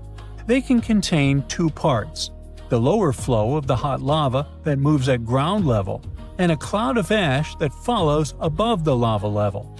So the 2 of them would devastate huge areas. The ash would even reach Europe within 3 to 4 days of the eruption, but it wouldn't be so bad there. After that, it would only take around 2 to 3 weeks before cooler temperatures set in around the globe. all thanks to the sulfur gas that would get to the upper atmosphere after the eruption. Scientists predict that global temperatures would drop by up to 10 to 12 degrees. These consequences could last for 6 to 10 years, putting an end to monsoons, which could cause widespread famine in Asia. Scared? Well, don't be. The good news is that scientists don't believe that the sleeping giant under Yellowstone National Park will wake up in our lifetime. Experts say the next Yellowstone eruption won't likely happen for hundreds of thousands of years. And even then, it may not be that bad, because scientists have discovered that the magma lurking within Yellowstone is actually split up amongst 4 different chambers. Not only that, but some of the reservoirs of magma are likely to cool down and solidify, lessening the chances of an eruption. So, while an eruption does sound like it would change the landscape of the world, it's very unlikely to happen anytime soon. Did you know that the Pleistocene era was a really important time in Earth's history? It's when the last ice age happened, and glaciers covered a lot of the planet. This period of time lasted for about 2.6 million years, and ended around 11,700 years ago. What's even cooler is that modern humans, like us, had actually evolved during this time and had spread all over Earth before it ended. There were also some really fascinating animals that lived during the Pleistocene, like woolly mammoths and saber-toothed cats. Unfortunately, many of them went extinct at the end of this era. Earth has had some pretty wild weather patterns over the last 2.4 billion years. Although the planet is mostly ice-free, we now cycle in and out of freezing ice ages. During these glacial periods, temperatures drop and huge areas of the planet get covered in ice. It all starts with a bit of snow, which then builds up over time. The ice reflects sunlight, making things even cooler. The result? Vast glaciers that slowly move toward the equator, changing the landscape as they go. And when the ice melts, sea levels rise again, and everything changes all over again. In total, there have been at least 5 ice ages so far. The first one was so intense that the whole planet turned into a huge snowball. Right now, we're actually in the middle of an ice age, but we're currently in a temporary warm spell that started around 11,000 years ago. These warm periods are called interglacials, and we're not quite sure how long they last. There are still massive ice sheets covering Antarctica and Greenland that hold 75% of Earth's fresh water. When these finally melt, it'll mark the end of the current ice age. Earth's temperature is affected by something called the Milankovitch cycles. Basically, the amount of heat we receive from the sun changes over years, decades, and millennia because of Earth's orbit, tilt, and axis angle. There are 3 different patterns to these cycles. The first is called eccentricity, which is all about the shape of our orbit. The second is obliquity, which has to do with the tilt of the Earth. And the third is precession, which is like a wobble as Earth spins. Depending on where we are in these cycles, we might experience colder or warmer temperatures. But other things, like the position of continents and the atmosphere, also play a role in our planet's fate. For example, our planet's orbit is not quite circular. It's actually a bit elongated, shaped almost like an egg. That means we're sometimes a little closer or farther from the sun, depending on the time of year. We call the point farthest away from the sun the apogee, and the closest point is the perigee. When we're at the apogee, we're moving away from the sun, but gravity eventually pulls us back toward it. This means our orbit changes a little each time, gradually shifting our position relative to the sun. Don't worry, even though the orbit changes over thousands of years, it doesn't have a big impact on our day-to-day lives. Changes in Earth's orbit can affect how much sunlight we get during the summer. This means that ice sheets in the northern hemisphere will melt less, and over time, they actually start to grow. As they grow, they reflect even more sunlight, which makes the climate even cooler and spreads the ice even farther. This process can last for a really long time, like 10,000 to 20,000 years, and eventually it brings the planet into its next freezing season. As for the next ice age, scientists believe it might be postponed indefinitely. They've found that our human interaction with the environment, like the use of fuels, could delay the next ice age by up to 100,000 years. Earth's past ice ages were linked to the amount of solar radiation and carbon dioxide concentration in the atmosphere, and this research can even help us predict future cycles. It's amazing to think that our actions now could affect Earth's future for thousands of years to come. And while it's not really important when the next ice age begins, it's pretty cool to know that humans have the power to shape the future on a geological timescale. Ice ages have had a huge impact on our planet and human civilization. So it's fascinating to think how our actions now might change things, maybe even for the better. What did life look like on our planet during the last ice age, though? Well, North America, for instance, was home to some huge creatures. Mammoths, saber-toothed cats, giant ground sloths, and mastodons were just a few of them. And get this, even Europe had an 11-foot tall flightless bird that weighed almost as much as a polar bear. Meanwhile, down under in Australia, there was a giant lizard that lived in all sorts of habitats during the same time period. Even though some animals from the Pleistocene era aren't around anymore, you might recognize many of those that are still around today. In Alaska, for example, you can still find brown bears, caribou, and wolves. People just like us actually lived through the Ice Age too. Our species, Homo sapiens, has been around for about 300,000 years. And we've spread all around the world since then. Some of our ancestors stayed in Africa during the Ice Age and didn't feel the full effects of the cold. And others ventured out into other parts of the world, even into the chilly glacial environments of Europe.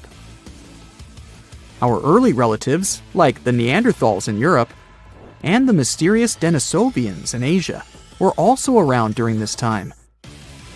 Although they seem to have gone extinct before the end of the Ice Age, it's pretty amazing to think about all those different hominids that roamed Earth during that period.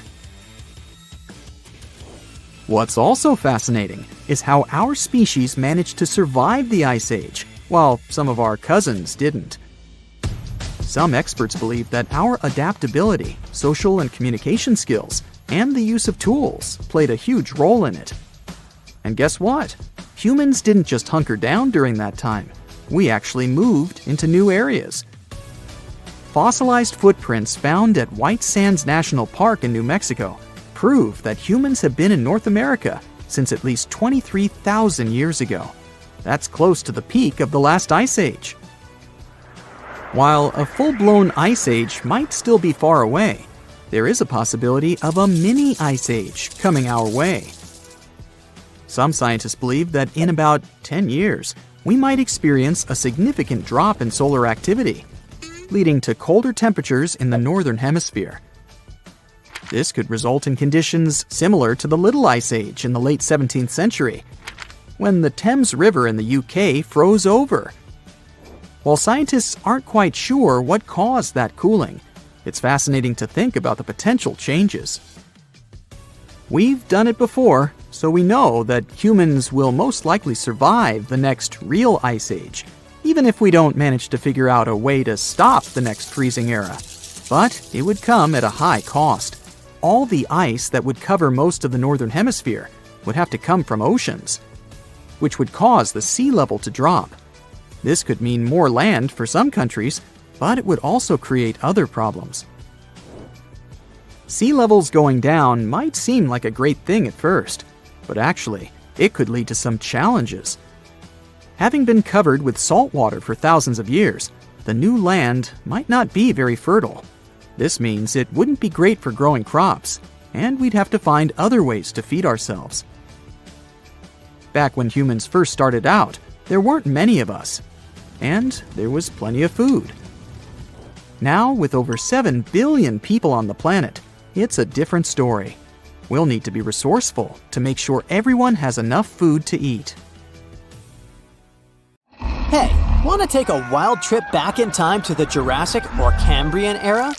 Trust me, it's going to be a wild ride, but surviving in those ancient environments would require some serious skills.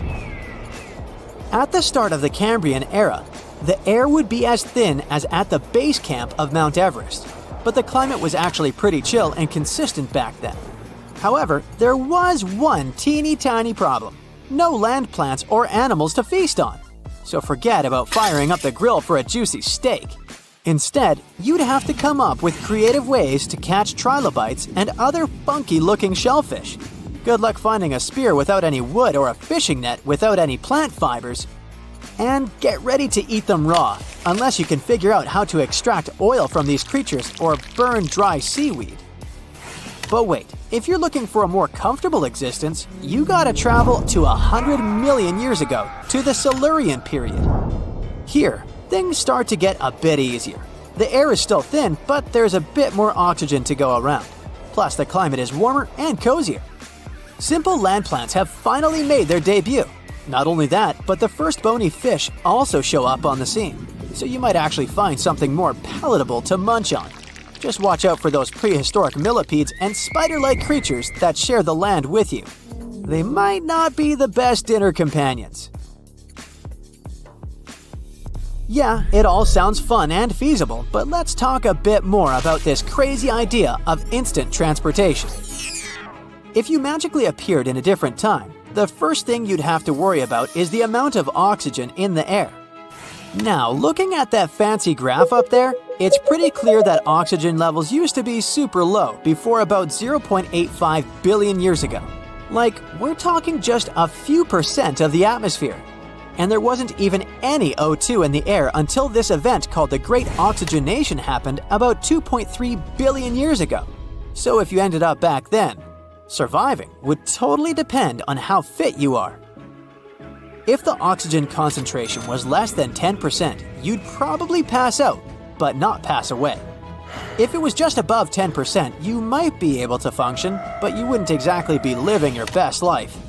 Based on oxygen alone, it seems like you could survive if you showed up around 0.75 billion years ago, give or take a few million years. Now let's talk about the cool stuff on land. The first land plants didn't show up until around 450 million years ago during the Ordovician period. Before that, there were some large algae hanging around, mostly in the range of 500 to 600 million years ago. But there wasn't a whole lot going on until those land plants came along. Other forms of life didn't start showing up on land until closer to 300 to 400 million years ago. But there was this critter, a myriapod, that lived around 428 million years ago, and it was one of the earliest land dwellers. I mean, if you lived back then, you'd have to come up with fancy recipes featuring myriapods. Not exactly mouth-watering. Don't worry if you find yourself back in time before all that land action. Around 500 to 600 million years ago, the oceans were teeming with life. There were these creatures called the Edicarian fauna, and they were some of the first well-preserved organisms. Some of them probably hung out in the shallow areas near the shore, so you might be able to get your hands on them for a meal. But remember, there weren't any land plants yet, so you'd probably have to eat them raw and with no potatoes on the side. You'd have a sort of prehistoric sashimi on your plate. Now, around 500 million years ago, things started to get really interesting in the oceans after something called the Cambrian explosion. If you ended up in the Cambrian period, you'd have all sorts of weird animals to catch in the coastal zones. Check out the fossils from the Burgess Shale for some wild ideas. Look at these brachiopods, arthropods, and even worm-like critters. But again, no woody land plants at this point, so your meals would mostly consist of raw arthropods and algae. Alrighty, let's dive into the nitty-gritty of ice ages. It's when the Earth gets super chilly for a ridiculously long time, like millions and millions of years. This causes giant ice sheets and glaciers to spread all over the place, covering massive areas of the planet's surface. Believe it or not, our planet has experienced at least 5 major ice ages. The very first one happened about 2 billion years ago and lasted for 300 million years. The most recent ice age kicked off at around 2.6 million years ago, and we're technically still in it. So, we're in the middle of an ice age, but we're not currently living in an icy wonderland. That's because we're currently in an interglacial period. During an ice age, temperatures go through ups and downs. When it's warmer, those ice sheets and glaciers start to melt, creating what we call interglacials. And when it gets colder, they expand again, which we call glacials. So right now, we're enjoying the warm interglacial period of the most recent ice age, which kicked off around 11,000 years ago. When people mention the Ice Age, they're usually talking about the last glacial period that started around 115,000 years ago and ended roughly 11,000 years ago when our current interglacial period began. During that glacial period, things were way cooler than they are now. At its peak, when ice sheets covered most of North America, the average global temperature was about 46 degrees Fahrenheit. That's a whole 11 degrees Fahrenheit cooler than today's global average temperature. That temperature difference may not seem like much, but it was enough to turn most of North America and Eurasia into ice-covered landscapes. The Earth was also a lot drier, and sea levels were way lower because most of the water was trapped in those ice sheets. We're talking vast steppes, dry, grassy plains as far as the eye can see. And let's not forget about the savannas, warm, grassy plains, and deserts that were also part of the icy scene. During the Ice Age, there were some familiar critters roaming around, like brown bears, caribou, and wolves. But there were also some mega cool creatures that sadly went extinct when the Ice Age came to an end. We're talking mammoths, mastodons, saber-toothed cats, and giant ground sloths. Now, there are a bunch of theories floating around about why these magnificent beasts bit the dust. One idea is that us humans hunted them into extinction when we crossed paths with these megafauna. Our species, Homo sapiens, actually survived the Ice Age. We've been kicking it on this planet for around 300,000 years now, starting out in Africa and then spreading our awesomeness all over the globe. Some of our ancestors stayed put in Africa and didn't experience the full icy effects. Others ventured into different parts of the world, even braving the freezing cold of Europe's glacial environments. But we weren't the only ones out there. At the beginning of the Ice Age, there were other hominids, our closer relatives, scattered across Eurasia. We had the Neanderthals chilling in Europe, and the mysterious Denisovans hanging out in Asia. Sadly, both of these groups seems to have vanished before the Ice Age wrapped up. Now, there are countless theories about how our species managed to survive the Ice Age while our hominin buddies didn't make it. Some believe it's because we're ridiculously adaptable and used our social skills, communication, and nifty tools to our advantage. And get this, humans didn't just hunker down during the Ice Age. Nope, we explored new territories and made ourselves at home. For the longest time, folks thought humans didn't set foot in North America until after the ice sheets started melting. Fossilized footprints discovered at White Sands National Park in New Mexico prove that humans have been rocking it in North America for at least 23,000 years, right around the peak of the last ice age. Oh boy, scientists predict a volcanic eruption that is likely to be one of the most destructive in the history of our species. There's a 1 in 6 chance of it happening in this century, and it could seriously change the climate even more and put millions of lives in danger. Back in January 2022, the Hunga Tonga Hunga Ha'apai volcano erupted in the South Pacific Ocean, creating a huge explosion. It sent tsunamis all the way to Japan, North America, and South America. Tonga itself was hit hard, with damage costing nearly 20% of the country's entire economy. Now, researchers at the Niels Bohr Institute in Copenhagen have studied ice samples from Greenland and Antarctica, and their findings are worrying, predicting potential global volcanic disaster. They say there's a real chance of a much bigger eruption, a whopping 10 to 100 times larger than Tonga's. In the past, eruptions this size used to change the climate and even cause civilizations to collapse. Despite future volcanic eruption risks, experts say the world isn't prepared at all. Michael Cassidy, a volcanologist from the University of Birmingham, warns that no sufficient effort is made to handle a disaster like this. He says that NASA and other space agencies spend billions on asteroid defense. At the same time, a volcanic supereruption is way more likely than an asteroid impact.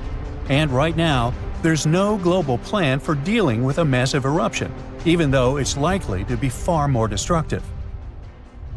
The last magnitude 7 eruption happened in 1815 at Mount Tambora in Indonesia. Then, thousands of people lost their lives in just a few days. The disaster also disrupted weather and caused food shortages worldwide, affecting millions. That eruption was the biggest in recorded history. It blasted a massive cloud of particles into the sky. Those particles blocked sunlight, cooled the planet, and caused worldwide chaos. The year after the eruption became known as the Year Without a Summer. Temperatures plummeted, crops failed, famine spread, and a cholera pandemic broke out, leading to tens of thousands of lost lives. A shocking fact, the eruption may have even inspired Mary Shelley to write Frankenstein while stuck indoors during the unusually cold summer of 1816 in Switzerland. Now, since then, many volcanoes have erupted, but none have matched Tambora's scale. Now, over 200 years later, scientists warn that there's a new supervolcano threat. Another massive eruption could be on the way, and the world might not be ready for it. So, while scientists seriously discuss the likelihood of the next volcanic eruption, experts are calling for urgent action to prepare before it's too late. So, the thing is, a massive volcanic eruption today could be even more devastating than the Year Without a Summer. Unlike back then, we're already dealing with all kinds of weather changes and a more fragile global system, which could make the effects even worse.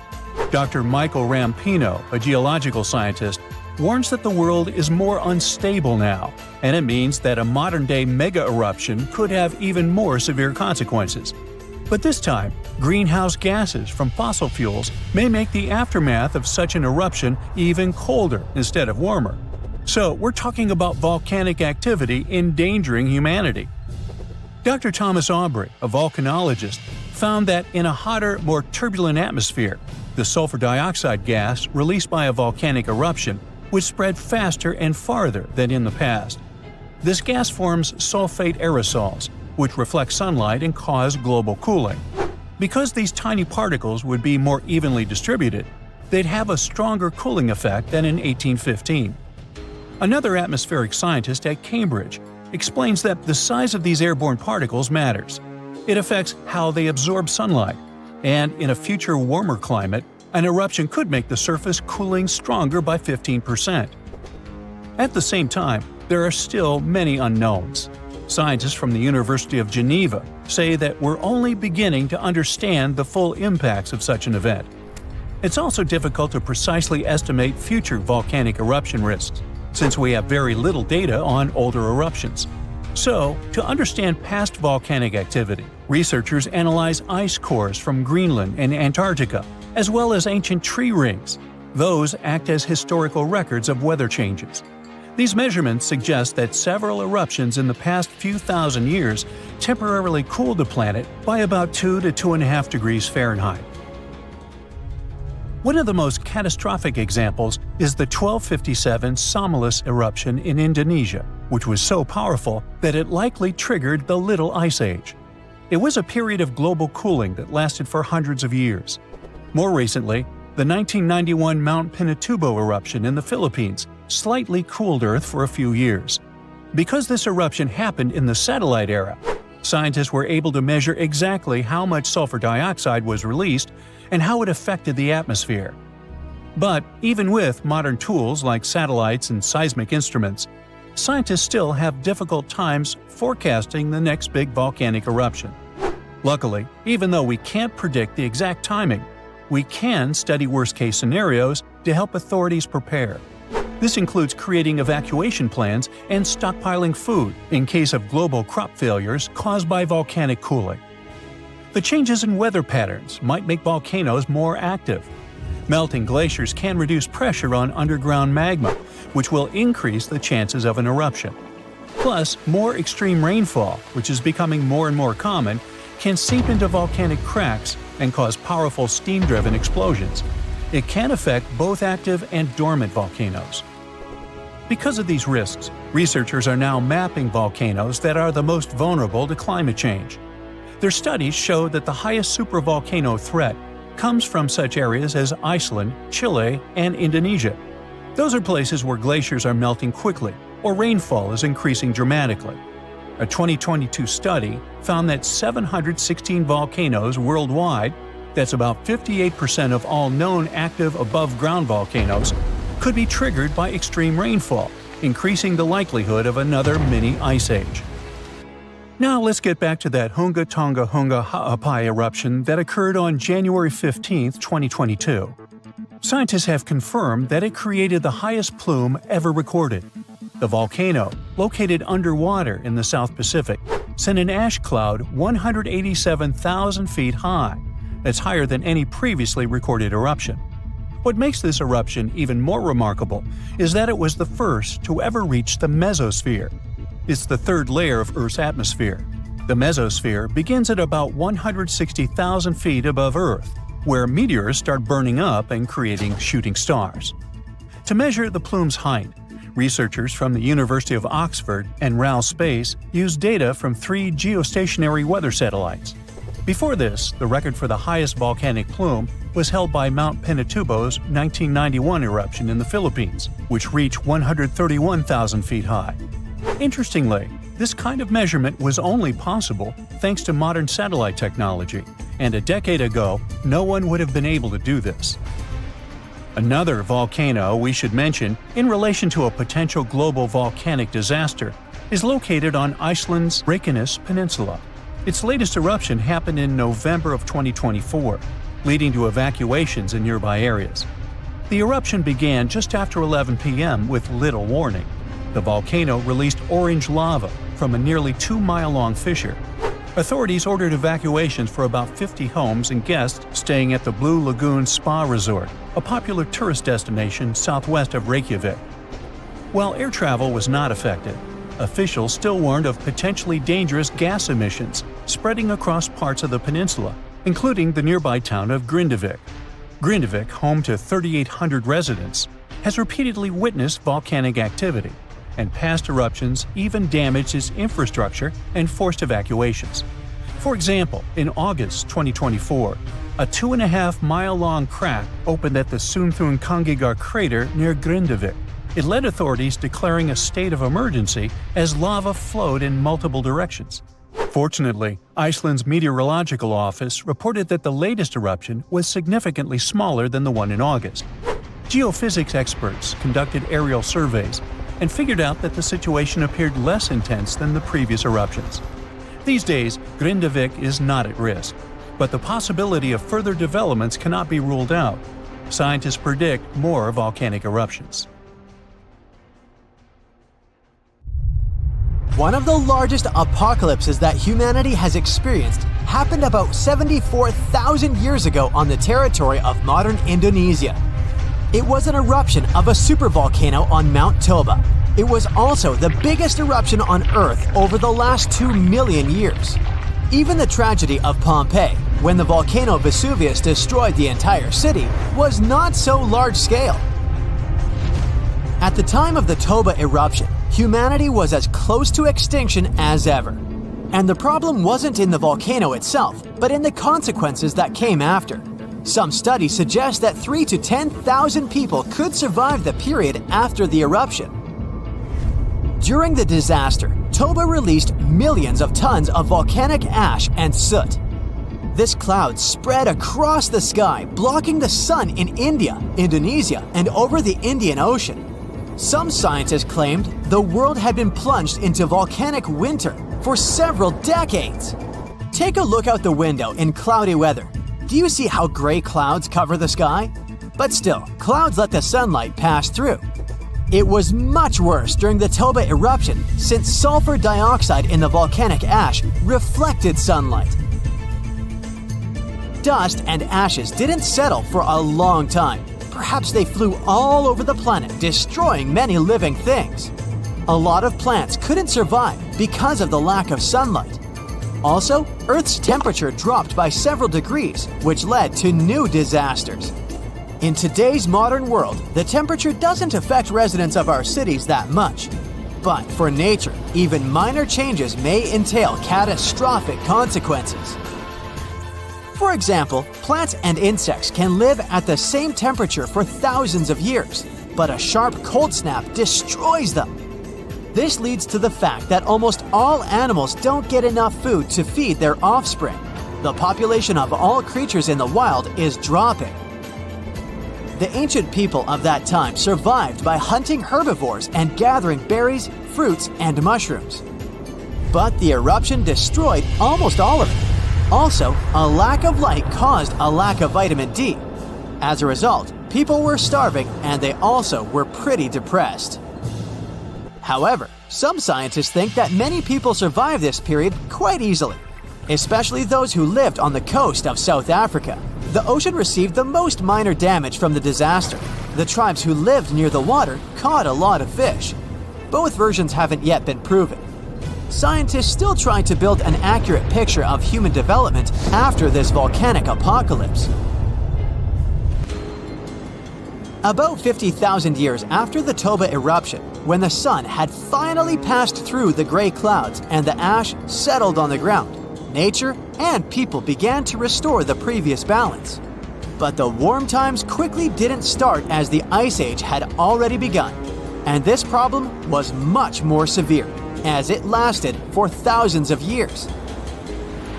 Decreased solar activity and planet orbit changes led to strong temperature drops. Eternal cold covered almost the entire globe, forcing all living beings to migrate and struggle for survival. Such powerful animals as mammoths and saber-toothed tigers couldn't survive the Ice Age. But Homo sapiens were able to adapt to their new weather conditions.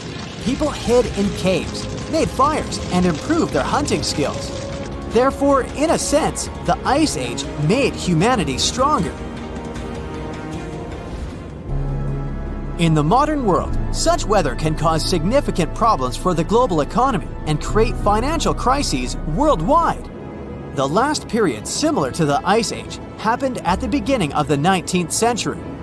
Mount Tambora in Indonesia exploded and released millions of tons of pumice, soot, and volcanic ash into the sky.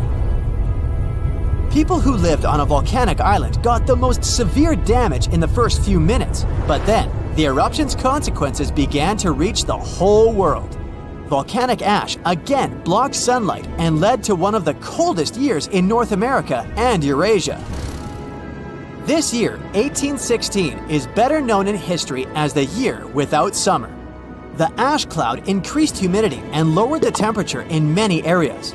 In the summer of 1816 in Central and Western Europe and North America, a humid climate and cold destroyed the harvest.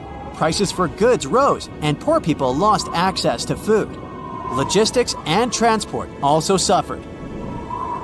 People used horses to move around at that time, and since oats became expensive, many couldn't afford to keep these animals. Many believe these circumstances inspired the inventor Carl Dreis to create the world's first bicycle. Also, there's a theory that the Tambora eruption helped invent Frankenstein. Several writers, including Byron and Shelley, gathered in a villa in Switzerland where they began to write fantastic novels. Bad weather and rain outside the window inspired Mary Shelley to write a story about Dr. Frankenstein and his monster.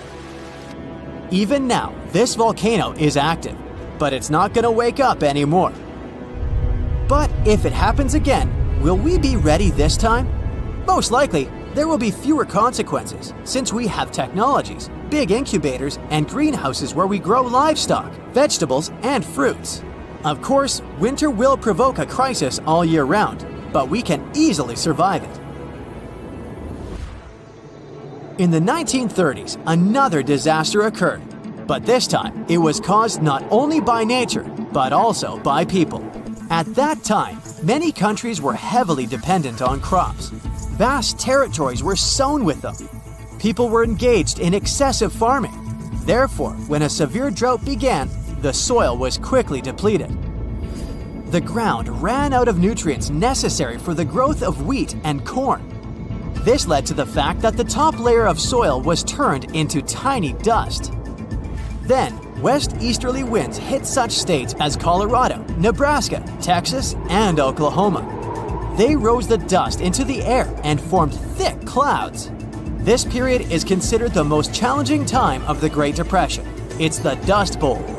It lasted 8 years and forced many people to leave their homes and move to other states. Dust storms got so strong that they blocked the sun in Washington, D.C. Whole cities were covered with rain from sand, which caused problems with breathing. Even the captains of ships sailing in the Atlantic Ocean reported polluted air. Powerful earthquakes, supervolcano eruptions, floods, fires, and hurricanes swept whole species of animals off the planet.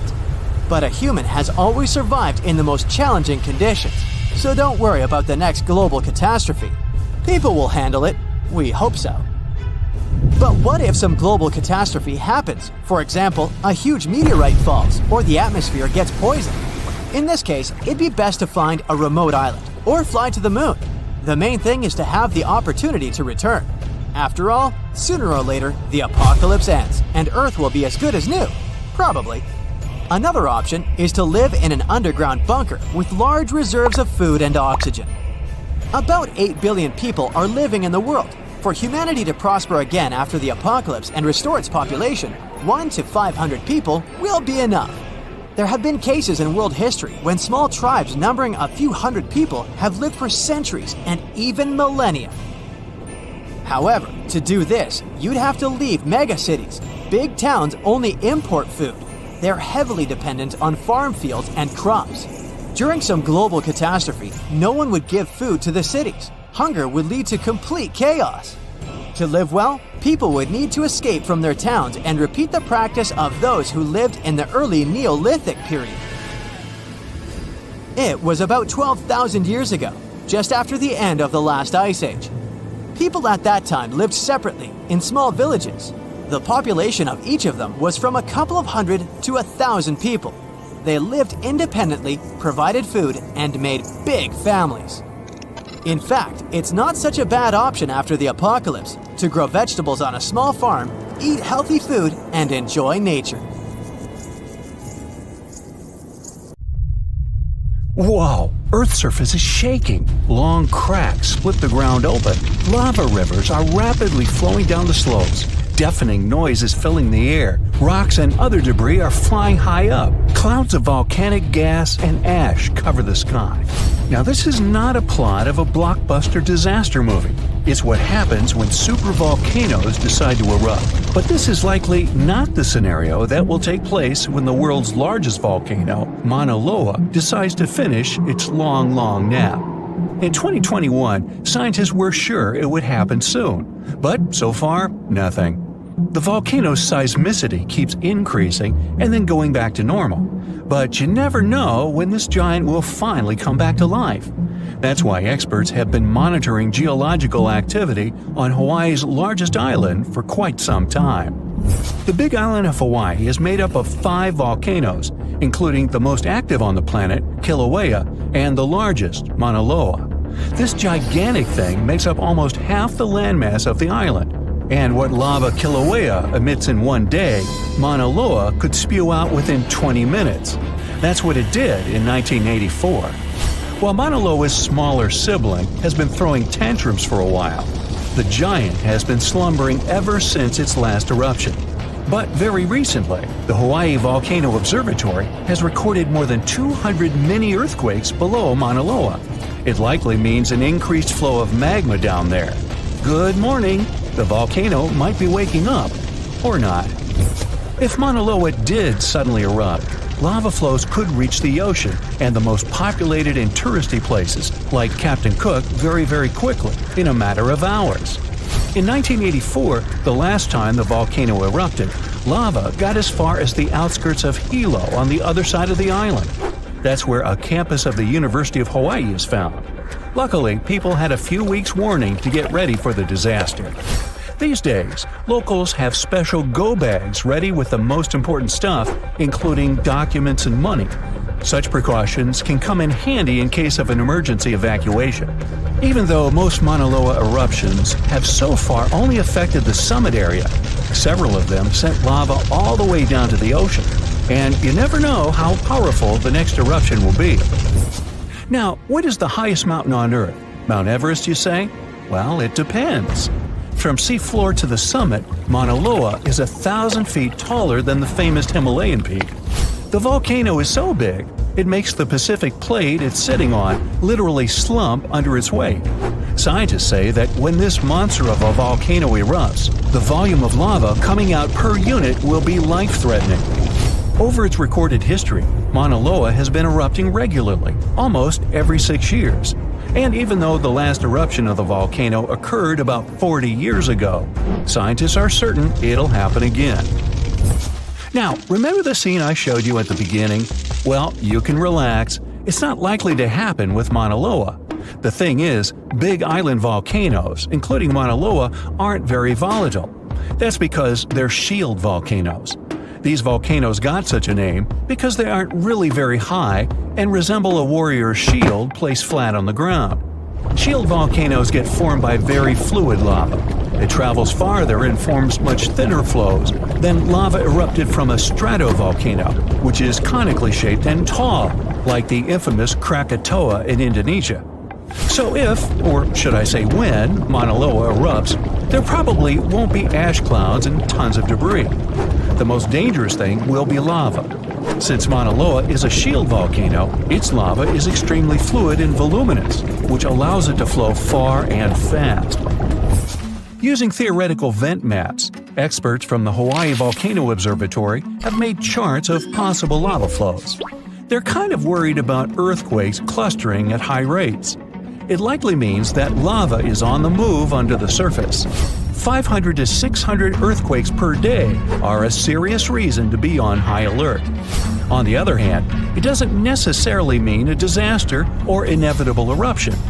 Around a decade ago, several earthquakes that happened at the same time signaled that something was happening under Mauna Loa. But an eruption didn't occur. Instead, half the volcano shifted a bit to the south. This way, it probably gave more room to magma so that it had enough space to stay beneath the surface. Now, let's get back to the catastrophic eruption we saw at the beginning of the video. That's what often happens when a supervolcano erupts.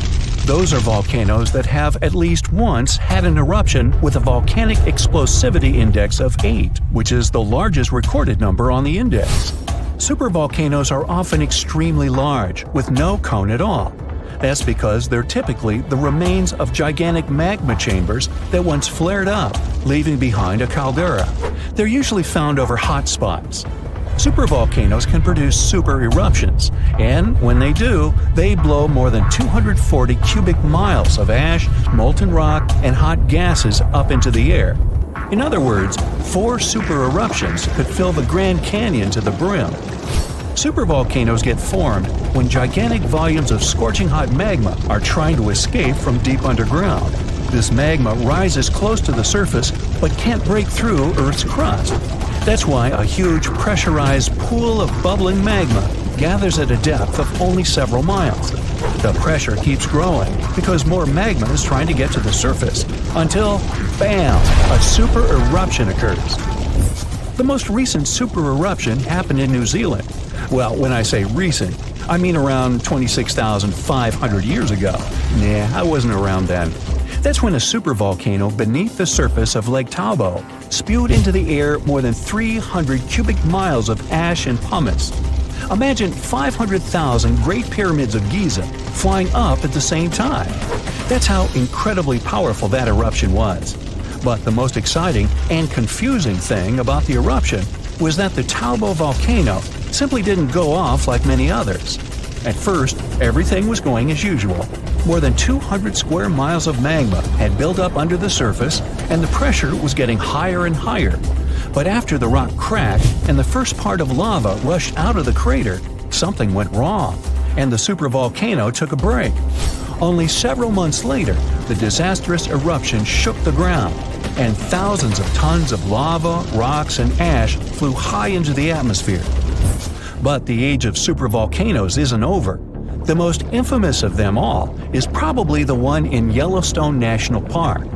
This giant handles at least 3 mega-powerful eruptions, and who knows how many smaller ones. If this monster erupted anywhere as strongly as it did 2.1 million years ago, it would spit out more than 588 cubic miles of red-hot material. You can probably picture it more vividly if I tell you that this volume is comparable to 65 million Capitol rotundas in Washington, D.C. piled together. Wow.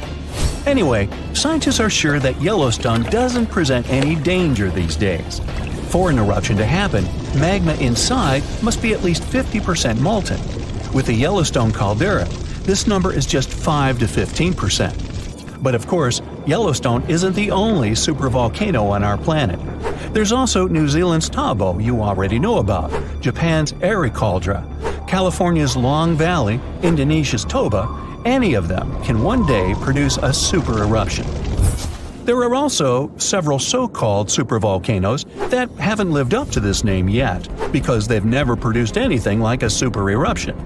For example, in 1883, Indonesian volcano Krakatoa went off. The power of the eruption tore the volcano's walls open, and cold seawater rushed into its molten insides. The difference in temperature made the volcano blow up with a deafening boom. It was clearly heard 2,000 miles away in Australia. It earned the blast the title of the loudest sound in history. But even though the consequences of this event were truly catastrophic, it still turned out not powerful enough to be called a super eruption. The largest volcanic region on Earth is not in Africa or Japan, but under the ice of Antarctica. Scientists found 138 volcanoes in its western part, and if they decide to go wild, you'll surely notice it. They could melt huge amounts of ice that will move into the ocean, raise its level, and make our planet uninhabitable for humans. But before you pack your things to fly away to another planet, hear me out. Only 2 of the Antarctic volcanoes are officially classified as active now. And it would take a whole series of eruptions, decade after decade, to seriously impact the whole world. Mount Erebus, one of the 2 Antarctic volcanoes currently in action, proudly bears the title of the world's southernmost active one. It has been continuously erupting since at least 1972. It emits plumes of gas and steam and sometimes even spews out rocks, and scientists call it Strombolian eruptions.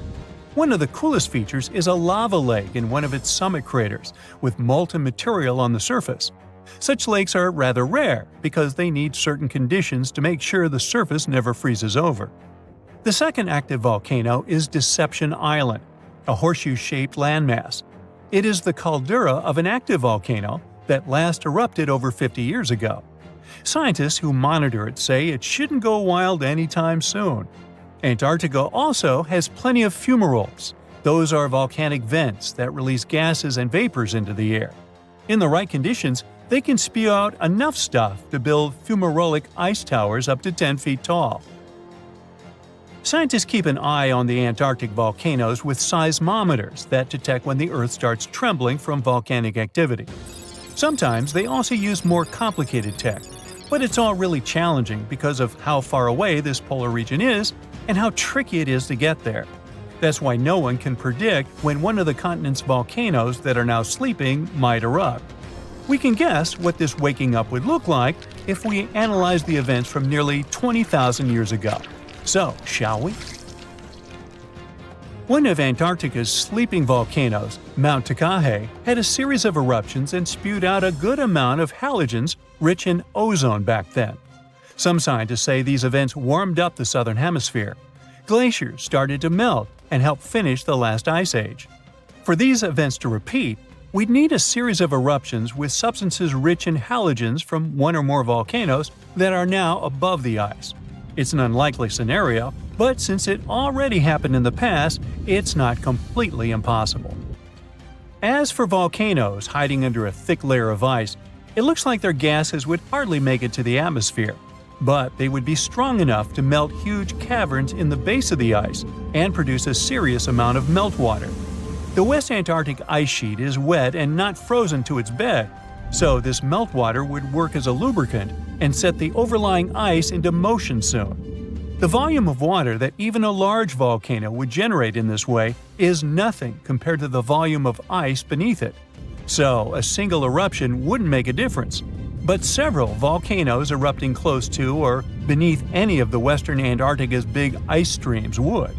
Those ice streams are rivers of ice that take most of the frozen water in Antarctica into the ocean. If they change their speed, then bring unusual amounts of water into the ocean, its level will rise. As the ice would get thinner and thinner, there would be more and more new eruptions. Scientists call it a runaway effect. Something like that happened in Iceland. The number of volcanic eruptions went up when glaciers started to recede at the end of the last ice age. So, it looks like, for massive changes, several powerful volcanoes above the ice with gases full of halogens need to get active within a few decades of each other and stay strong over many tens to hundreds of years. Antarctica stores around 80% of all the fresh water in the world, and if they melted all of it, global sea levels would rise by almost 200 feet. And then we'd have to look for a new planet to live on. But this again is an unlikely scenario. It's more likely that the eruptions under the ice will lubricate ice streams and seep water into the ocean, but it wouldn't be the end of the world. A super strong, super angry supervolcano could do it though, and it has already happened in the past. Over 200 million years ago, the world went through a major makeover with not one, not two, but 4 massive volcanic eruptions in huge pulses. The supervolcano called Ham had been erupting over and over for 600,000 years. It all happened in Rangelia, a large chunk of land that used to be a supermassive volcano stretching across what's now British Columbia and Alaska. And it wasn't the lava or the volcanic ash that ruined the environment. The eruption made carbon levels skyrocket. The planet would never be the same again. This volcanic activity might have helped dinosaurs grow from cat-sized critters into giants we saw in Jurassic Park. It kicked off a 2 million-year rainy season. It made the whole world hot and humid, and the dinos just loved it. Researchers dug deep into sediment layers beneath an ancient lake in Asia to uncover these secrets. They found traces of volcanic ash and mercury, clear signs of those epic eruptions. There were carbon signatures showing huge spikes in carbon dioxide levels. It made the atmosphere toasty, and the rain poured down. So the bad news is, another eruption like this could happen. The supervolcano beneath Yellowstone National Park has been sleeping for nearly 70,000 years. But if it wakes up, it would be many times more catastrophic than the eruption of Mount St. Helens in 1980. It's considered the most disastrous volcanic eruption in U.S. history. It followed 2 months of earthquakes and injection of magma below the volcano that weakened and destroyed the entire north face of the mountain. The eruption column went 80,000 feet into the atmosphere and spread ash over 11 U.S. states and several Canadian provinces. The last Yellowstone eruption was 1,000 times greater than that. The ground above Yellowstone sits on a hot spot made of molten and semi-molten rock called magma. This magma stuff flows into a chamber beneath the park, about 4 to 6 miles down, making the ground puff up like a balloon. But then, as it cools down, the ground goes back to its usual state. Volcano watchers have been keeping an eye on this for a century. They noticed the ground lift up about 10 inches around 20 years ago, but since 2010, it's been going back down. The experts say we have no big eruptions on the horizon, so doomsday isn't coming anytime soon. But there's some underground activity going on lately which keeps us interested. Since humans haven't been around to witness every little thing Yellowstone does, it's kind of tough to say for sure what's brewing down there. Yellowstone has had some epic eruptions within the last couple million years. They happen like clockwork, with gaps of 600,000 to 800,000 years between them. The last big one was around 640,000 years ago, and it basically reshaped the entire landscape, spreading ash and debris as far as Louisiana. You can still see the aftermath of the last big eruption in the Yellowstone caldera today. Experts say a massive eruption like the last one is an unlikely scenario. We're more likely to see eruptions of steam and hot water or lava flows. When and with what force it will wake up remains a mystery to scientists. So this huge volcano, everyone thought to be extinct, woke up and spat out a black ash cloud 50 miles high. That's about 9 times as tall as Mount Everest. Located in what is now Indonesia, the powerful Krakatoa had caused huge tsunamis that rocked over ships as far away as South Africa. It also changed the temperatures around the world for several years. The volcanic island of Krakatoa in the Sunda Strait was likely born thanks to another major eruption several centuries ago. It hadn't erupted for at least 200 years before 1883. So the first tremors and blasts in May of that year came as a total shock to people living nearby. Then ships sailing through the busy water passage started reporting clouds of ash above the volcano. It went quiet again for a while, but they could still see ash above it. The eruption culminated at the end of August. It was so powerful that it shattered the island into fragments. Witnesses heard the sound produced by it in Australia, around 3,000 miles away. They described the noise as the roar of heavy cannons. Some say it was the loudest sound ever heard. During the next 5 days, the pressure wave from the eruption traveled around the globe 3.5 times and was seen on barographs on different continents. Hot avalanches of ash spread down the volcano as far as 25 miles away at crazy speeds. They ruined the surrounding islands and took 36,000 lives. Tens of thousands more drowned in tsunamis that happened after the volcano had collapsed into the caldera. Over 100 coastal villages on Java and Sumatra were completely wiped out. All this made the waking up of Krakatoa one of the most devastating in the entire recorded history. The Earth's crust is like a giant puzzle, made up of massive pieces known as tectonic plates. These plates are constantly sliding against each other over the mantle, which is the molten layer beneath. Indonesia is right in the middle of the so-called subduction zone. Here, the Indo-Australian plate collides with part of the Asian plate as it moves northward. As the oceanic plate dives down, it gets heated up, and you've got the perfect recipe for a volcanic hotspot. Krakatoa had 3 peaks, each serving as an exit door for a massive magma chamber beneath it. During a previous eruption, debris blocked one of these exits, and the pressure built up beneath. When Krakatoa finally blew its top, the blast split the magma chamber wide open. The eruption led to a so-called volcanic winter. Krakatoa had sent 6 cubic miles of rock, ash, and debris into the atmosphere. They created a thick veil that surrounded the Earth. The particles scattered sunlight, and the troposphere below cooled down. The effect stayed strong for several years. The northern hemisphere experienced colder than average temperatures, and in some regions, summer temperatures didn't rise to typical levels. Southern California received a record amount of rainfall in the months following the eruption. The sky became darker in different parts of the world for years afterwards. The sunsets, for many months, turned into a spectacular show of red and orange.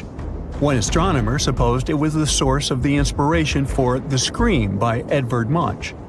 The painting shows exactly what the sky over Norway looked like after the eruption. It also produced a rare type of halo called Bishop's Ring and a volcanic purple light at night. For several years after Krakatoa had blown up, the moon looked blue and sometimes green. That's because some ash clouds were full of particles large enough to scatter red light, only letting other colors pass. Someone even witnessed lavender sun and night-shining clouds. Krakatoa became the first scientifically well-recorded and studied eruption of a volcano. Between the moments the first clouds of ash were seen by a ship passing by and the disastrous eruption, scientists managed to organize geological expeditions. They studied the volcano and gathered samples of volcanic rocks. It became useful for understanding volcanic activity. Krakatoa was sleeping tight until the 1920s, when some locals noticed a column of steam and debris spewing from the collapsed caldera. Within weeks, the rim of a new cone sprang up above sea level. After a year, it was a small island named Child of Krakatoa. It continues to erupt, but fortunately without serious consequences so far. In April of 1815, Mount Tambora unleashed a massive eruption, wreaking havoc on the Indonesian island of Sumbawa. It destroyed homes and claimed 10,000 lives. Another 80,000 perished because of diseases that spread in the aftermath. The following went in history as the year without a summer. Cold, wet conditions wrapped Europe and North America in an unexpected chill. It became the coldest in at least 250 years. In the summer of that year, the temperatures dropped the most. Crops didn't grow, livestock didn't survive, and famine took over Western Europe and North America. New England had snow and terrible frost in the summer months. Food prices went up. Oats for horses became a luxury. Some people say it even inspired the invention of the bicycle in 1817. Scientists used early data and climate models to see if it was all because of the Tambora eruption. They compared the data to similar years. They showed that precipitation was around the same, but the temperatures were much warmer.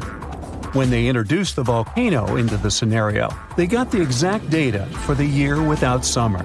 They say that a powerful volcanic eruption like that one increases the likelihood of extreme cold by up to 100 times.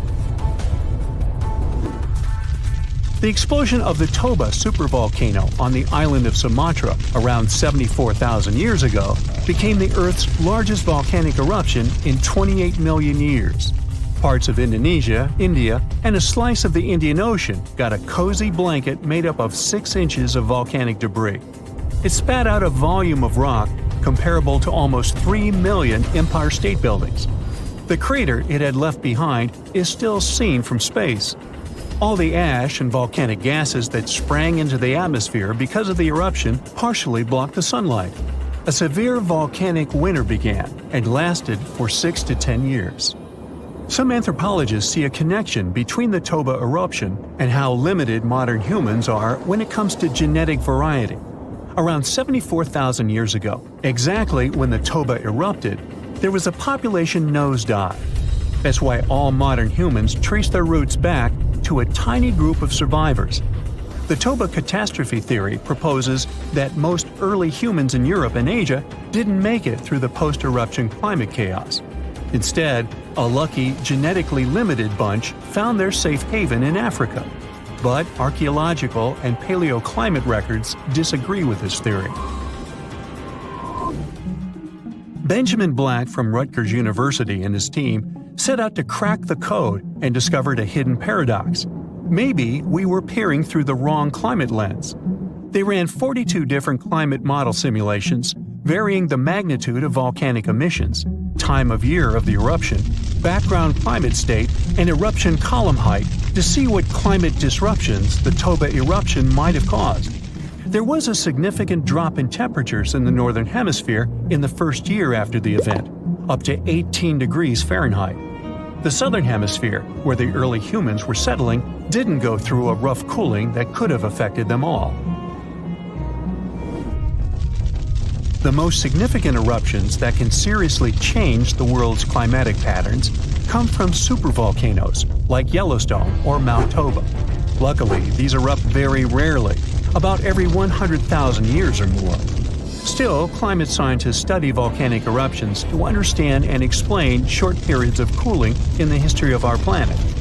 Every few decades or so, a volcanic eruption lets out a substantial number of particles and gases. Some of them will block enough sunlight to start a brief global cooling period. Nothing like the real volcanic winter, but still felt across the globe.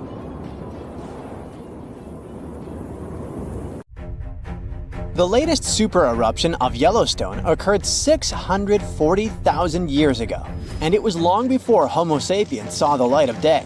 But we were around during another, no less devastating natural disaster. This supereruption took place on the island of Sumatra around 74,000 years ago. That's when an erupting supervolcano wreaked havoc on huge territories, sending up plumes of debris and ash that spread for thousands of miles and caused temperatures on the planet to plummet. The effects of this supereruption were visible as far away as southern Africa. Experts believe they could have impacted early humans there. By the time the volcano erupted, our ancestors had already been using stone tools and had likely known how to produce yarn. And some specialists even think that the Toba super eruption was so powerful it could push our ancestors to the brink of extinction. They claim that Toba might be the largest volcanic eruption to occur on Earth within the last 2 million years. The eruption disgorged so much pyroclastic rock it would be enough to cover the entire United States to the depth of a one-story house. About a third of that deposit piled up on northern Sumatra, while a lot more ended up beneath the floor of the Indian Ocean. The super eruption left an elliptical crater lake around 60 miles long. The caldera is so large it's hard to feel that you're indeed in a volcano. Pumice deposits from the eruption remain in the canyon walls and go deep below the ground. There aren't many arguments about the amount of pumice and ash involved in this disaster. At the same time, experts aren't sure how much sulfur ended up in the atmosphere. Even some sulfur layers in the polar ice could be potential candidates, but so far, scientists haven't found any connection between them and Toba. But let's get back to the dramatic impact the super eruption had on early humans. It turns out some not only survived but even thrived after this natural catastrophe, at least judging by the artifacts they made during and after the eruption. The disaster might not have posed a serious threat to those of our ancestors who took refuge along the coast.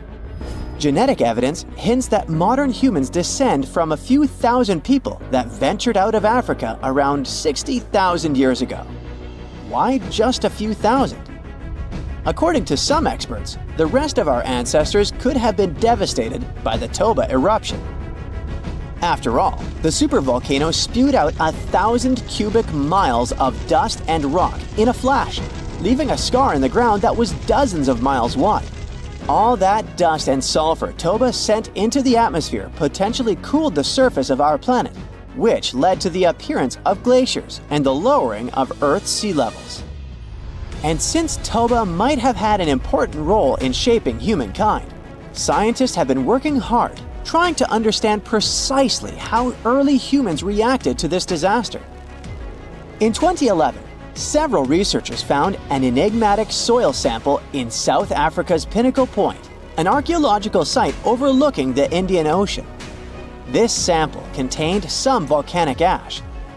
After examining the layer, they found more than 400,000 artifacts left by early humans.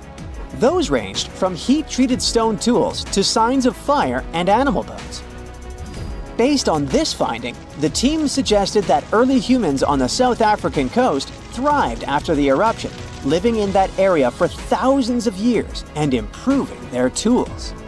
The region might have served as a refuge during and after the Toba eruption. A 2009 study suggested that the eruption could have lowered global temperatures by 14 degrees Fahrenheit. It would have made survival tough elsewhere in Africa. If there had been a volcanic winter, it wouldn't have been as cold along the coastline. On the other hand, newer studies claim that Toba spewed out so much sulfur into the atmosphere that the resulting aerosols could have stuck together, which would have limited their cooling effect in the long term. In other words, right after the eruption, temperatures would have plummeted, but only in some regions. And after 3 years or so, the effects of the eruptions would have calmed down altogether, becoming not dangerous to humans. Well, apparently, more research is needed. Meanwhile, let's figure out if we should watch out for any volcanoes these days. Last year, thousands of small earthquakes shook the ground near Iceland's Svartsengi geothermal power plant. Magma rose to the surface there, and now it has opened wide fractures slicing through the small town of Grindavik. The ground there is still swelling, and an eruption might happen with little notice. But of course, that's not all. Over the planet, 45 other volcanoes keep rumbling. For example, Italy's Vesuvius, that infamous thing that finished the city of Pompeii in 79 CE. Over the last 17,000 years, the volcano has experienced 8 explosive eruptions, followed by powerful pyroclastic flows, dense masses of super hot ash, lava fragments, and gases flowing at high speeds. The volcano's last eruption happened in 1944. Mount Rainier is one of the most dangerous volcanoes in the USA. Its high elevation, chemical composition, and proximity to Washington's Seattle and Tacoma suburbs, and the volcano's ability to produce massive pyroclastic flows make Mount Rainier a threat to consider.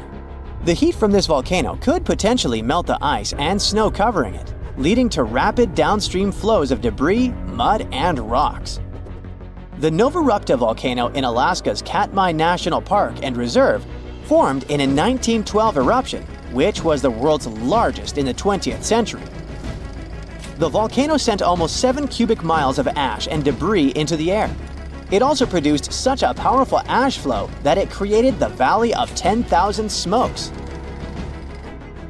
Mount Pinatubo is located in a populated region in the Philippines.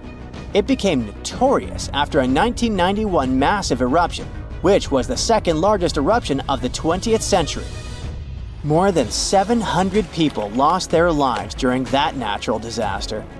Today, more than 21 million people live within 62 miles of Pinatubo. Mount Agun, a continuously erupting volcano in Indonesia, had its last major eruption in 1963. It was one of the most tragic eruptions in the country's history. It lasted for 11 months, producing ashfall and pyroclastic flows that led to the loss of more than 1,000 lives and serious property damage. People saw ash plumes above the volcano throughout 2018, following the eruption in November 2017. Japan's Mount Fuji hasn't erupted since 1707. That year, a massive earthquake likely set it off. In 2014, experts warned that Fuji could be at risk of another eruption following the 9-magnitude earthquake that shook Japan in 2011. Experts believed the earthquake had raised pressure below Fuji. The eruption in 1707 sent so much ash and debris into the air that all this mass even reached Tokyo. Should Fuji erupt again, it would affect more than 25 million people in the surrounding areas. The eruption of Washington's Mount St. Helens in 1980 was one of the most destructive volcanic events in U.S. history. 57 people, as well as thousands of animals, lost their lives during that natural disaster. The eruption also destroyed around 200 square miles of forest. Experts think that Mount St. Helens' history of massive eruptions means that future catastrophes are bound to happen. The next explosive eruption might send large amounts of ash all over the Pacific Northwest. No wonder the volcano is under close monitoring. One of Indonesia's most active volcanoes, Mount Merapi, has been erupting for centuries. NASA claims that the biggest risk of this volcano is pyroclastic flows, which can spread over vast areas and harm loads of people. For the last time, Merapi erupted in January 2024, sending plumes of smoke into the air. These days, more than 24 million people live in the area surrounding this volcano. The last time this volcano erupted was about 500 years ago, but recently, small tremors have grown really frequent, to such an extent that scientists have been recording more than 1,000 a month. I'm talking about the Campi Flegrei supervolcano in Italy. At one point, just a few weeks ago, the area was rattled by a 4.4 magnitude earthquake with 150 tremors in just one night. It was the strongest earthquake in over 40 years. A lot of locals spent the night in their cars, but in the morning, the shakes were followed by another earthquake, a bit weaker with a magnitude of 3.6. So, is Italy in danger? Well, the quake itself wasn't big enough to cause serious damage, but it evoked a lot of panic. At the moment, local authorities are working on grandiose emergency plans.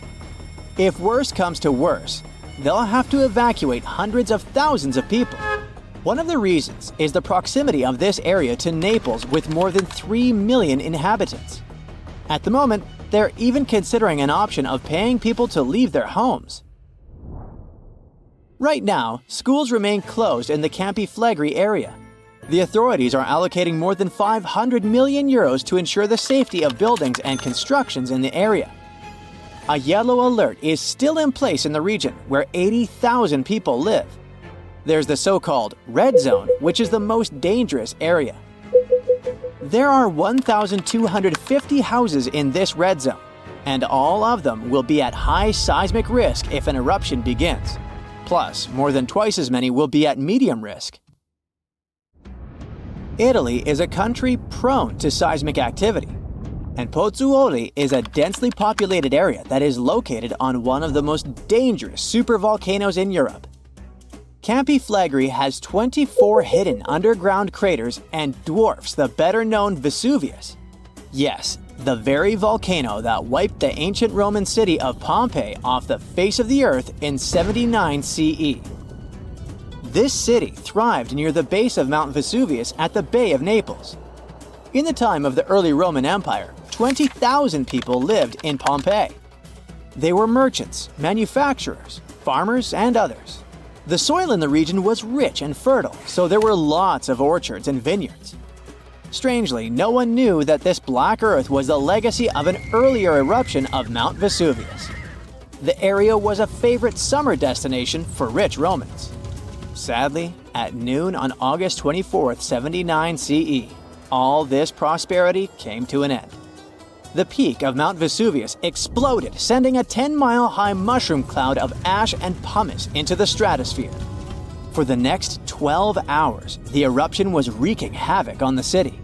Volcanic ash and a hail of pumice stones, some of which were 3 inches in diameter, showered Pompeii. It forced the city's occupants to flee in terror. Around 2,000 people holed up in stone structures and cellars, paralyzed by fear. They hoped to wait out the eruption. Who knows? Maybe if they had decided to leave the city immediately after the beginning of the eruption, they would have had some chances to survive. A westerly wind protected the city from the first stages of the eruption. But soon, a giant cloud of hot ash and gas rushed down the western slope of Vesuvius. It engulfed the city, burning everything in its way. This disastrous cloud was followed by a flood of volcanic mud and rock, which completely buried the city. As if the volcano was making sure no one would survive, a cloud of toxic gas poured onto the city, finishing the lives of a few survivors on August 25th. A flow of rock and ash followed.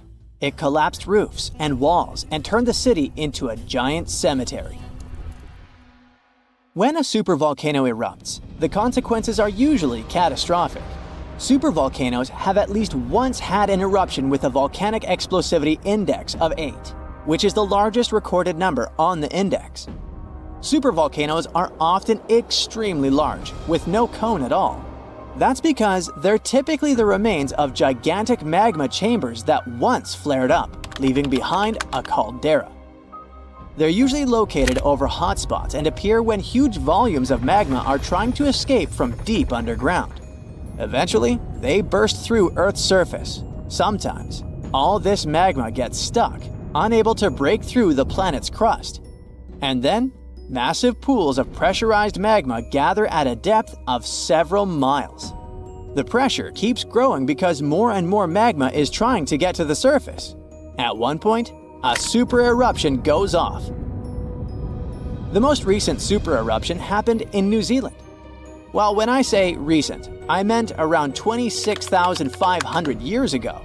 That's when a supervolcano beneath the surface of Lake Taupo spewed into the air more than 300 cubic miles of ash and pumice. Imagine 500,000 Great Pyramids of Giza flying up into the air at the same time. That's how incredibly powerful that eruption was. But the most exciting and confusing thing about the eruption was that the Taupo volcano didn't simply go off like many others. At first, everything was going as usual. Tons and tons of pressurized magma had built up under the surface, and the pressure was getting higher and higher. But after the rock cracked and the first portion of lava rushed out of the crater, something went wrong, and the supervolcano took a break. Only several months later, the disastrous eruption shook the ground. Thousands of tons of lava, rocks, and ash flew high into the atmosphere. The unusual pattern of Taupo still confuses scientists. The Indonesian eruption at Toba caldera 75,000 years ago was the largest eruption in the last 2 million years. Experts estimate that the eruption could have released hundreds of thousands of tons of sulfuric acid, which might have even caused a several-degree cooling of the planet's surface. But nowadays, the impact is hard to detect because of glaciers that covered the ground afterward. There are also several so-called supervolcanoes that haven't lived up to this name yet because they've never produced any super eruptions. For example, in 1883, Indonesian volcano Krakatoa went off. The power of the eruption tore the volcano's walls open, and cold seawater rushed into its molten insides. The difference in temperatures made the volcano blow up with a deafening boom. It was clearly heard 3,000 miles away in Australia. It earned the blast the title of the loudest sound in history. But even though the consequences of this event were truly catastrophic, it still turned out not powerful enough to be called a super eruption. It only had a volcanic explosivity index of 6. Then, there's also Mauna Loa. It's a shield volcano, which means it won't produce explosive eruptions, but its sheer size makes this monster of a volcano extremely dangerous. At the moment, the volcano seems to be at peace with its surroundings. Research equipment doesn't show any signs of activity on Mauna Loa, but if Mauna Loa did suddenly erupt, lava flows could reach the ocean and the most populated and touristy places like Captain Cook very fast, in a matter of hours. The last time the volcano erupted, lava got as far as the outskirts of Hilo on the other side of the island. That's where the University of Hawaii is located. Luckily, people had a few weeks' warning to get ready for the disaster. Over its recorded history, Mauna Loa has been erupting pretty regularly, almost every 6 years. On the bright side, big island volcanoes including Mauna Loa aren't really very volatile. That's because they're shield volcanoes. These volcanoes got such a name because they aren't really very high and resemble a warrior's shield placed flat on the ground. Shield volcanoes are formed by very fluid lava. It travels way farther and forms much thinner flows than the lava erupted from a stratovolcano, which is conically shaped and tall, like the infamous Krakatoa in Indonesia. So, if Mauna Loa erupts, there probably won't be ash clouds or tons of debris. The most dangerous thing will be lava. Since Mauna Loa is a shield volcano, its lava is extremely fluid and voluminous, which allows it to flow far and fast. The Arctic is disappearing. In just a few years, the North Pole could see its first ice-free summer in the last 125,000 years. But a bold new experiment might turn back the clock. Scientists are refreezing the Arctic. If they succeed, they could save the North Pole. But if they fail, they could trigger unforeseen disasters. So, which way would things go? Well, here's some backstory. Deep in the Arctic, temperatures drop so low that metal cracks and winds scream across the ice. In winter, it's minus 30 degrees Fahrenheit on average. But despite the seemingly extreme cold, it's actually melting, warming 2 to 3 times faster than the rest of the planet. Now, ice is like Earth's natural mirror. It reflects sunlight back into space, keeping the planet cool. When it melts, it exposes the dark ocean underneath. The ocean absorbs sunlight instead of reflecting it, and it spreads all across the planet. This warms the planet even faster, melting even more ice. It's a vicious cycle, and if it continues, we'll reach a point where the ice won't come back. That thick, ancient ice that has covered the North Pole for thousands of years is already 95% gone. It's been disappearing since the 1980s. The ice that remains there now is thin and fragile, and when it disappears, it will trigger a dangerous chain reaction. Meanwhile, a group of researchers from a UK startup called Real Ice is out there trying to slow down or even reverse the melting of the Arctic. The project takes place in a tiny frozen village in Canada called Cambridge Bay. Real Ice wants to break the vicious cycle, and here's their plan. First, they drill through the existing ice and place an underwater pump beneath it. Then they pump seawater onto the ice surface, where it quickly freezes into an extra thick layer. Finally, they remove snow from the ice, which usually acts like a blanket, preventing further freezing. After that, ice keeps growing, stronger, thicker, and harder to melt. It's a simple idea inspired by nature itself. Ice naturally forms this way in some Arctic regions, but now scientists want to do it on a massive scale. So far, it appears to be working. Between January and May 2024, they covered around 44,000 square feet of ice, and it became 20 inches thicker on average. And in November 2024, they started a new round of tests. In the first 10 days of the trial, the ice was already 4 inches thicker. Now they'll return in May 2025 to check out how things are going. They think it's going to get between around 16 to 31 inches of it during the Arctic winter. It's a small start, admittedly, but if they can prove it works, their plan is to expand across an area more than twice the size of California, about 386,000 square miles of ice. And they're not stopping there. The big idea is to send in 500,000 underwater drones, powered by clean energy, to automate the entire process. These drones would drill holes, pump water, and refreeze the ice without human intervention. But not everyone is convinced. Some scientists think this whole idea is a disaster waiting to happen. First, they point out that saltier ice, the one from seawater pumped onto it, melts faster in the summer. So if this new ice melts too quickly, we could end up making the situation worse. Some of them also think this is a dangerous distraction from the core problem, like treating the symptoms instead of the root causes. Besides, making a small patch of ice thicker is one thing, but doing this across the entire Arctic? That's another challenge entirely. Another thing they're worried about is the ecosystem. The Arctic is one of the most fragile ecosystems on Earth. Changing ice thickness could affect marine life, disrupt algae growth, and impact the food chain in ways we don't fully understand. There's also the question of money. Real Ice estimates that refreezing the entire Arctic will cost about $5 to $6 billion per year. Who's paying for this? Right now, they're self-funded with some investors backing them. But eventually, they hope that countries, global funds, and even corporations will finance the project. Real Ice argues that doing nothing could be far worse. If we don't act, we could lose the Arctic within our lifetime. That could at least help to buy more time to fix the planet. Desperate times call for desperate measures. Now, the idea of saving the Arctic ice isn't new. Over the years, scientists have suggested some pretty wild plans to stop the melting. In 2017, there was the initial wind-powered pump plan. Physicist Stephen Desch proposed installing about 10 million wind-powered pumps in the Arctic. These pumps would pull seawater up onto the ice, kind of like real ice. It would freeze in the cold winter months, creating a thicker ice layer. The biggest problem is that someone would have to run this entire show. And what happens if something goes wrong? In 2018, there was the Glass Beads Plan, which was supposed to start in 2020s. A team called the Arctic Ice Project suggested covering the Arctic with tiny reflective glass beads. Yep, glass balls. The idea was basically to replace the ice's mirror effect.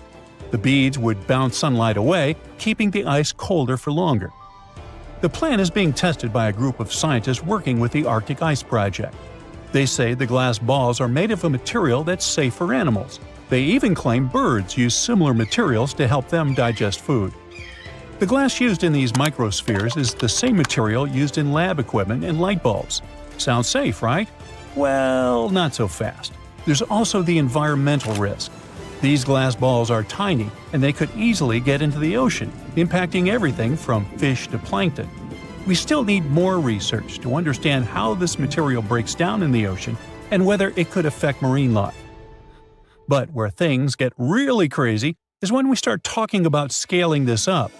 To cover just a tiny fraction of the Arctic, they would need millions of tons of these tiny microspheres, and that's just for starters.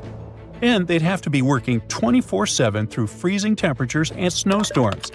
The scientists believe this could help keep the ice thick enough to survive summer and even slow the melting. But can it really work? Then there's also the Bright Ice Initiative, founded by the same folks behind the Arctic Ice Project. Instead of focusing on the Arctic Ocean, they want to use the same glass microspheres to restore glaciers. They've even tried this out on a glacier in Iceland, But experts are still skeptical. They say it could just speed up melting instead of reversing it. Now, another idea was cloud seeding with water particles. This would involve spraying ocean water into the sky itself. This would form clouds, and they'd reflect more sunlight. So, as you can see, some of these plans were too expensive, too complicated, or just straight up wild. The real ISIS plan borrows ideas from earlier projects, but is much cheaper and more practical. Most importantly, it's working. But all this Arctic disaster is already affecting people. In the village of Newtok, Alaska, the land is disappearing. Each year, about 70 feet of the riverbank erodes, taking homes and history with it. That's all because of the erosion and the thawing permafrost. Now, these people had to move to a safer place called Murtevik, just 9 miles away. But it's a long and challenging journey. The relocation is taking years of planning, with Newtok residents already starting the shift in 2019. The new village offers better health and safety, but it's still a work in progress. Things like the school and grocery store remain in the old village, which makes things harder. Water and sewage systems are being set up, and for now, most residents are using a honey bucket system. But at least they have a chance to rebuild. It's still unclear whether these geoengineering ideas are a lifeline